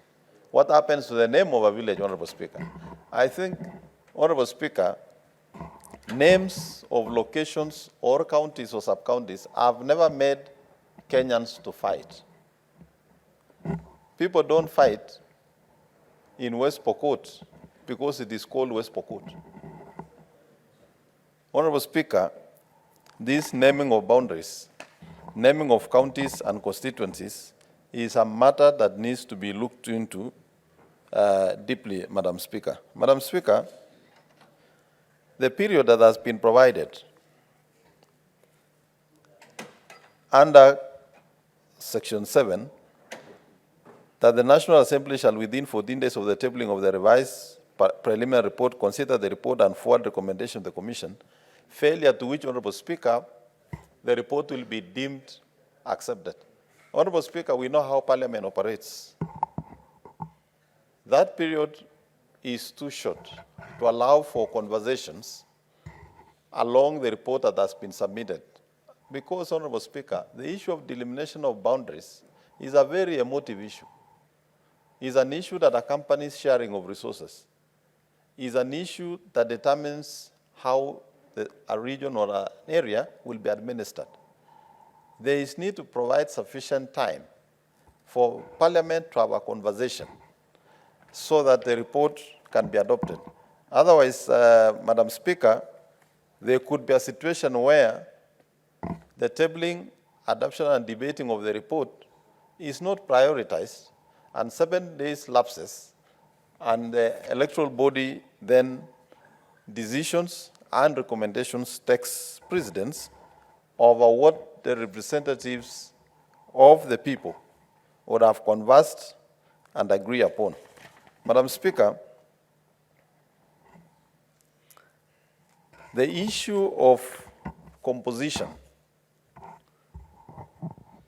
that has been provided, Madam Speaker, I have issues. One of Section C, Law Society of Kenya has been given the opportunity to nominate. ISPAC has been given the opportunity to nominate Interreligious Council. Madam Speaker, there has been a growing trend in this country that the only professional bodies that seem to be getting representation in almost all the independent commissions, in almost all other agencies where we need representation other than what Parliament has determined, that we only have representation from the Law Society of Kenya and ISPAC, Madam Speaker. Madam Speaker, if we are talking about electoral management in this country, the only other cadre of public servants who have managed elections are the teachers, Madam Speaker. Madam Speaker, if we are to go back to the last general election and look at the number of presiding officers, deputy presiding officers, clerical officers, Madam Speaker, you will be surprised that 90% of the human resource required to manage our elections are actually teachers. I am therefore surprised to see these two professional bodies being given the opportunity to do that, and teachers not being given representation while they form the bulk and the stake of the management of our election. Honorable Senators here, Madam Speaker, who went for elections know that the majority of their agents and even their coordinators, they were teachers, Madam Speaker. Madam Speaker, I therefore propose, when time comes, that we need to look into this composition of professional bodies so that it is not only two professional bodies in this country that are left to be permanent members of all these independent commissions. Where there is need, Madam Speaker, I would propose that there be rotations in the various professional bodies that we have in this country so that all are given the opportunity, Madam Speaker, to contribute to their country. Madam Speaker, in this matter of composition also is the issue of qualification and experience, Madam Speaker. Madam Speaker, it would be extremely very important and necessary to ensure that the qualification and experience are clearly defined so that even as the various professional bodies and independent bodies are going to nominate through a competitive process, their representation into the electoral body, Madam Speaker, we should have a bare minimum qualification and experience required, because this is a very important exercise for the country, Madam Speaker, and we would like it handled in the most professional manner and in a manner that is going to allow this country to make progress. Madam Speaker, I've also looked at the fifth schedule, Madam Speaker. And Madam Speaker, in that fifth schedule, section 7.3, representation of the Commission may be made orally or in writing. Madam Speaker, this talks about public hearings. And in these public hearings, Madam Speaker, the electoral body will be required to organize public hearings in counties and sub-counties for members of the public to make their submission. In section 3 of that, Madam Speaker, the representation to the Commission may be made orally or in writing. Madam Speaker, I propose that even where submissions have been made in writing, Madam Speaker, the electoral body must read out that memorandum during that public hearing so that all sundry and present, all concerned stakeholders in that county or sub-county or constituency or ward, Madam Speaker, would know what has been submitted by the various stakeholders. Madam Speaker, there has been a tendency of some organizations or some mischievous individuals to sneak in proposals in writing which might be considered without the general input of the rest of the public, Madam Speaker. Madam Speaker, I propose that all submissions, whether written, must be read out loudly in a language that is understood by a majority of the citizens in that electoral area, Madam Speaker. This will give opportunity to the citizens to know the various submissions that have been made, and once the Commission retreats to make a decision, then members of the public will know it is based on actually what was submitted by the various stakeholders, and the various considerations have been given, Madam Speaker. Madam Speaker, on section 9 of that schedule, it speaks about dissemination of maps, Madam Speaker. And Madam Speaker, it says the Commission shall prepare and publish maps in its website. Madam Speaker, publishing the maps in the website is good because it's cost-effective, easily accessible by those with capacity in terms of technology and access to internet, Madam Speaker.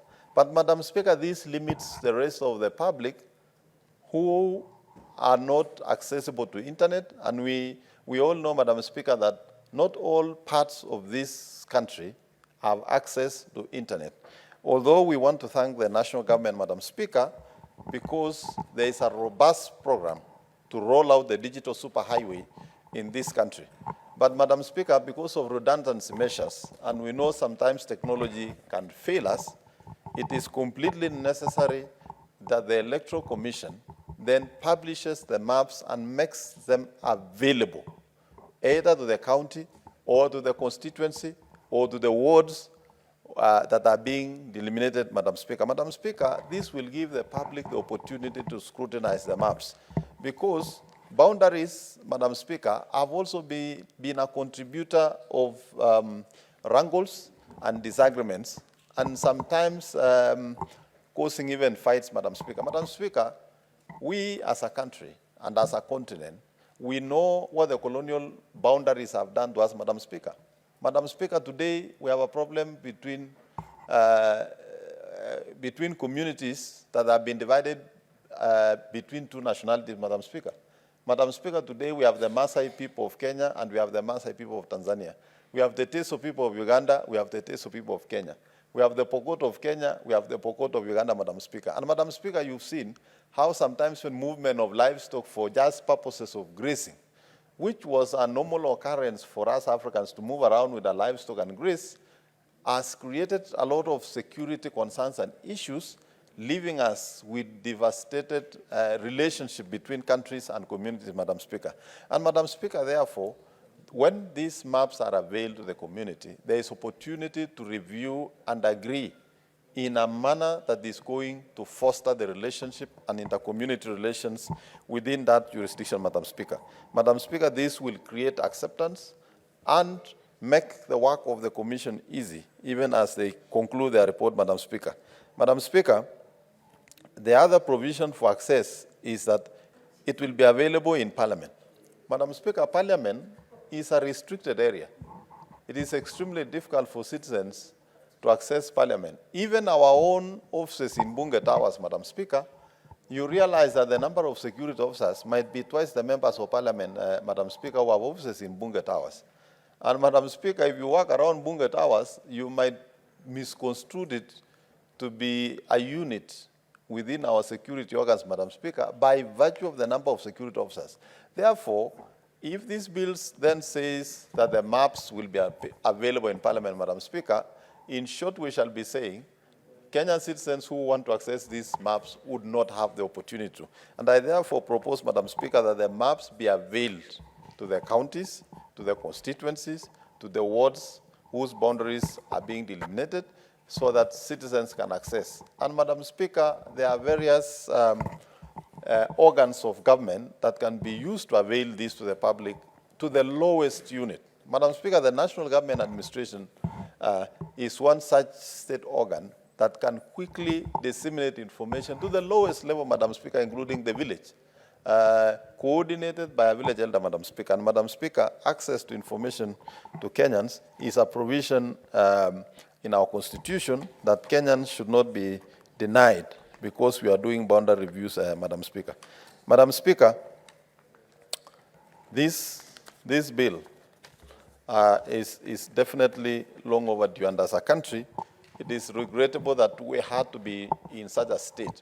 And we hope that since this is a product of both the majority party and the minority parties in Parliament, Madam Speaker, this will put an end to quarrels through the election and electoral processes and post-election quarrels, so that the country cannot be permanently being set on electoral mood, but enable the country to immediately after elections to be able to move into nation building, Madam Speaker. Madam Speaker, I support with the amendments that we shall seek to propose at the Committee of the Whole. Thank you, Madam Speaker.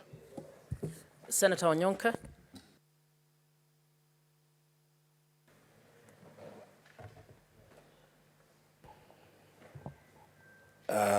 Thank you, Madam Speaker, for giving me this opportunity to also contribute to this very important amendment bill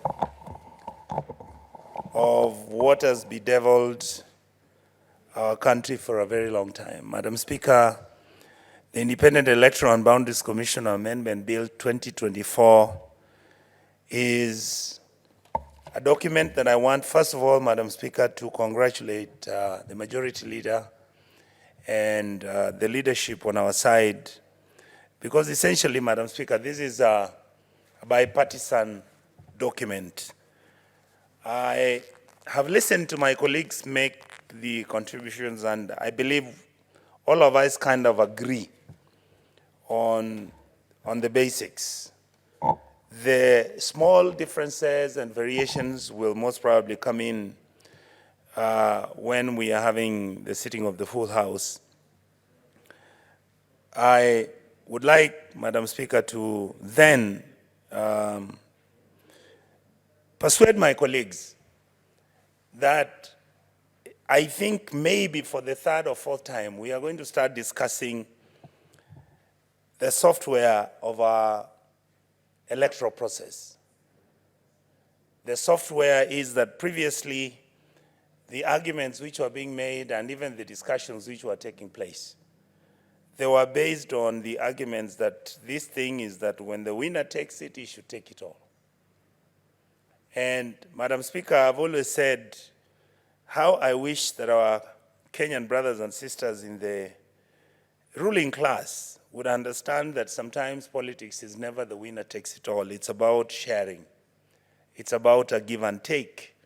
It's about maintaining and sustaining a country that has come from adversity and a country that is going to move on to its great potential. NADCO is a good document. It deals with delimitation of boundaries. It deals with the commissioners who are going to be managing this commission, the chair and the members who exist. It deals with how these people are going to be selected and the structure.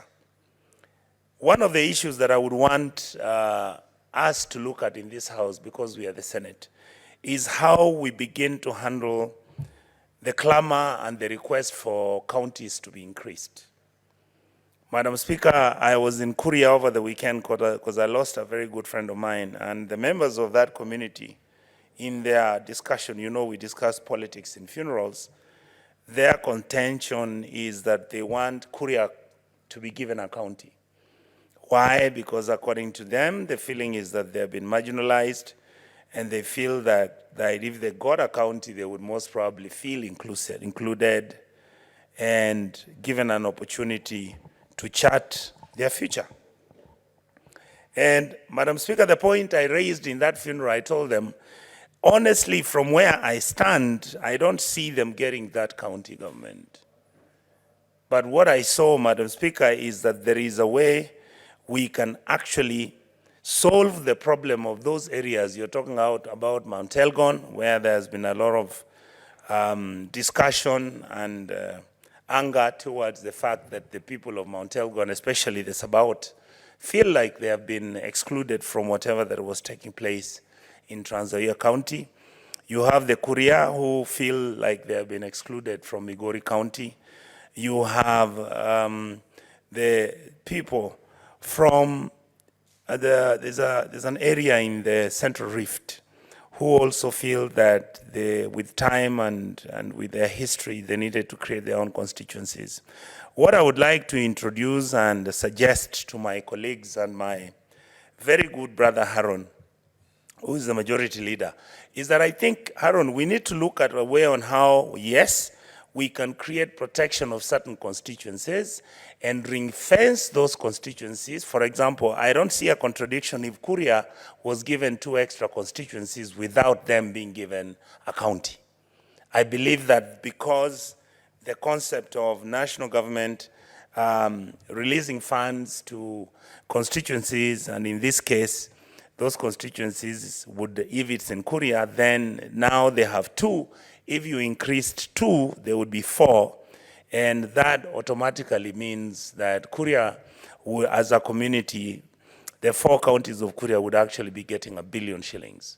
If you add that onto what the national government would be giving out through the Senate as revenue that is going to the Migori County, they would actually be a beneficiary to such an arrangement. It would accommodate the marginalization. It would give resources to this community that feels that they have not been part of us.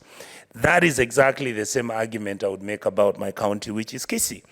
And that is that the Kisii County, there has been a question and a debate which has been going on over and over whether we should actually have gotten 3 counties in Kisii. My argument is, yes, if we get an extra county in Kisii, that would be a very good idea. But I would wish that this team would look at amendments where we again create protected constituencies. And in this case, in Kisii, I wouldn't mind, and the community has talked about the Bobasi constituency, which has got actually 12 wards. It has 12 wards. The Member of Parliament, Mr. Obiri, when you talk to him, he tells you, even when I've been given CDF, I have 242 secondary schools. I have 215 primary schools. He has all sorts of things. With that amount of money, there is no way he's going to manage to run Bobasi constituency with that kind of money. So, Mr. Speaker, Madam Speaker, my argument is, let us be magnanimous and look at these options. If the people of Bobasi were to be given 1 constituency and the people of South Mugirango are given another constituency, for me, Kisii would be done. Kisii doesn't need an extra county because the resources would come and those resources will substitute whatever else that the county government would do. And indeed, the resources that the county government of Kisii is getting if it is utilized well, I don't think anybody in Kisii would really complain. The other issue, Madam Speaker, that is very critical and that I have felt that we needed to look at the structure of IEBC, not in terms of how it's going to be designed and the members who are going to be the commissioners, but in terms of we as the Senate, our responsibility is devolution. How I wish that we could actually devolve the IEBC. I believe we have the capacity of making sure that we change the structure constitutionally so that results don't have to be transmitted from Nairobi. If you have IEBC being localized in Kisii County and you have an IEBC county commissioner who runs those elections and in fact makes announcements on the elections, on the ones for the presidency, makes announcements on the ones for the members of parliament, of the Senate, makes announcements for the women rep and the members of the county assembly. I don't see any contradiction on that at all. And it will be much easier in that you can always pick those counties and you can look at it. If you look at the structure of the US, that's what they do. In a period of one day, they will tell you, we look at the trend and we can see, if you look at this county, look at that one, look at that one. If you look, if you look at the states, if you look at all our counties, by the time the elections are being conducted and 25 of these counties have announced the results, you can actually tell who is going to win these elections. The other issue that, Madam Speaker, I would like to ask my Majority Leader to consider, Majority Leader, my honest observation is that if there was a way on how like my brother Mugatana has said, and I think it was Osotsi who said, let us engage ourselves openly and sincerely on what we are going to do with technology. India has got 1.2 billion voters. India has got only 3 commissioners.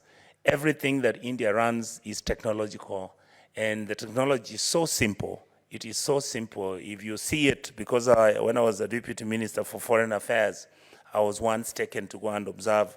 Even the machine itself, the way it is so plain. They just tell you, can you touch there? Who are you voting? You look at the candidate, you press on that, and it gives you a receipt on who you voted for.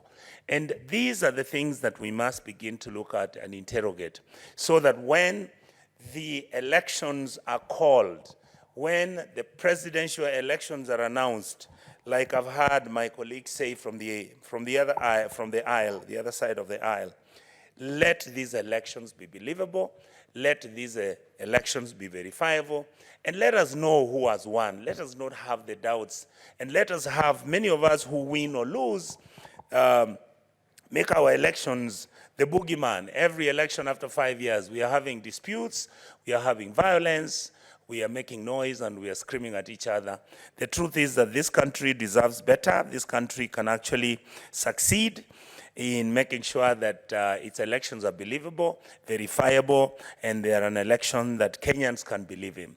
I do believe, Madam Speaker, that if what is here, with a few of the amendments here and there, I believe that our country should be able to conduct its elections as a model country. Madam Speaker, my experience has been, and I've been around here for quite a bit, my experience has been, and I had one of my brother, Danson Mugatana, because of experience, talking about how when he's down at the Pan-African Parliament, the comments people give about Kenya. The truth is, yes, we have a good name. Yes, people respect us internationally because we've done well as a country. The only blemish we have constantly had, and if you look at it, is that every 5 years we are having disputes about our elections. If we fix that, I believe that we should be able to fix our elections. And that, Madam Speaker, makes me believe that even the issue of why is it that the presidency in this country, every 5 years there's a disagreement between the president and his deputy and all these other individuals. I think we need to reduce our disagreements, which are political, which are not based on any ideology other than the fact that we are fighting over whatever little that our country is able to give us, and then it disrupts the economic programs. How I wish that members of the KK Alliance, as we speak right now, would be disagreeing on policy, would be disagreeing on ideology, would be disagreeing on environmental issues, would be disagreeing on industrial development and growth. How I wish would be disagreeing on whether our education is on the right basis, whether it is CBC, 844, or the British system that we had before. These are the things we should be disagreeing about, and not whether somebody should be traveling to certain areas where we come from, so that then we can show them how we are protected and secured by our tribes and communities for whatever reason. And that is why, Madam Speaker, I would like to say in my final remarks that the argument that population should determine the delimitation of boundaries must never be an absolute. There must be other variables which we can use to come and determine, even when there's the clamor. Thank you. Honorable Senators, it's now 1 p.m. Time to adjourn the Senate. Senator Wanyonka, you still have 7 minutes of your time when we resume. The Senate therefore stands adjourned until today, Wednesday, 29th May 2024 at 2:30 p.m.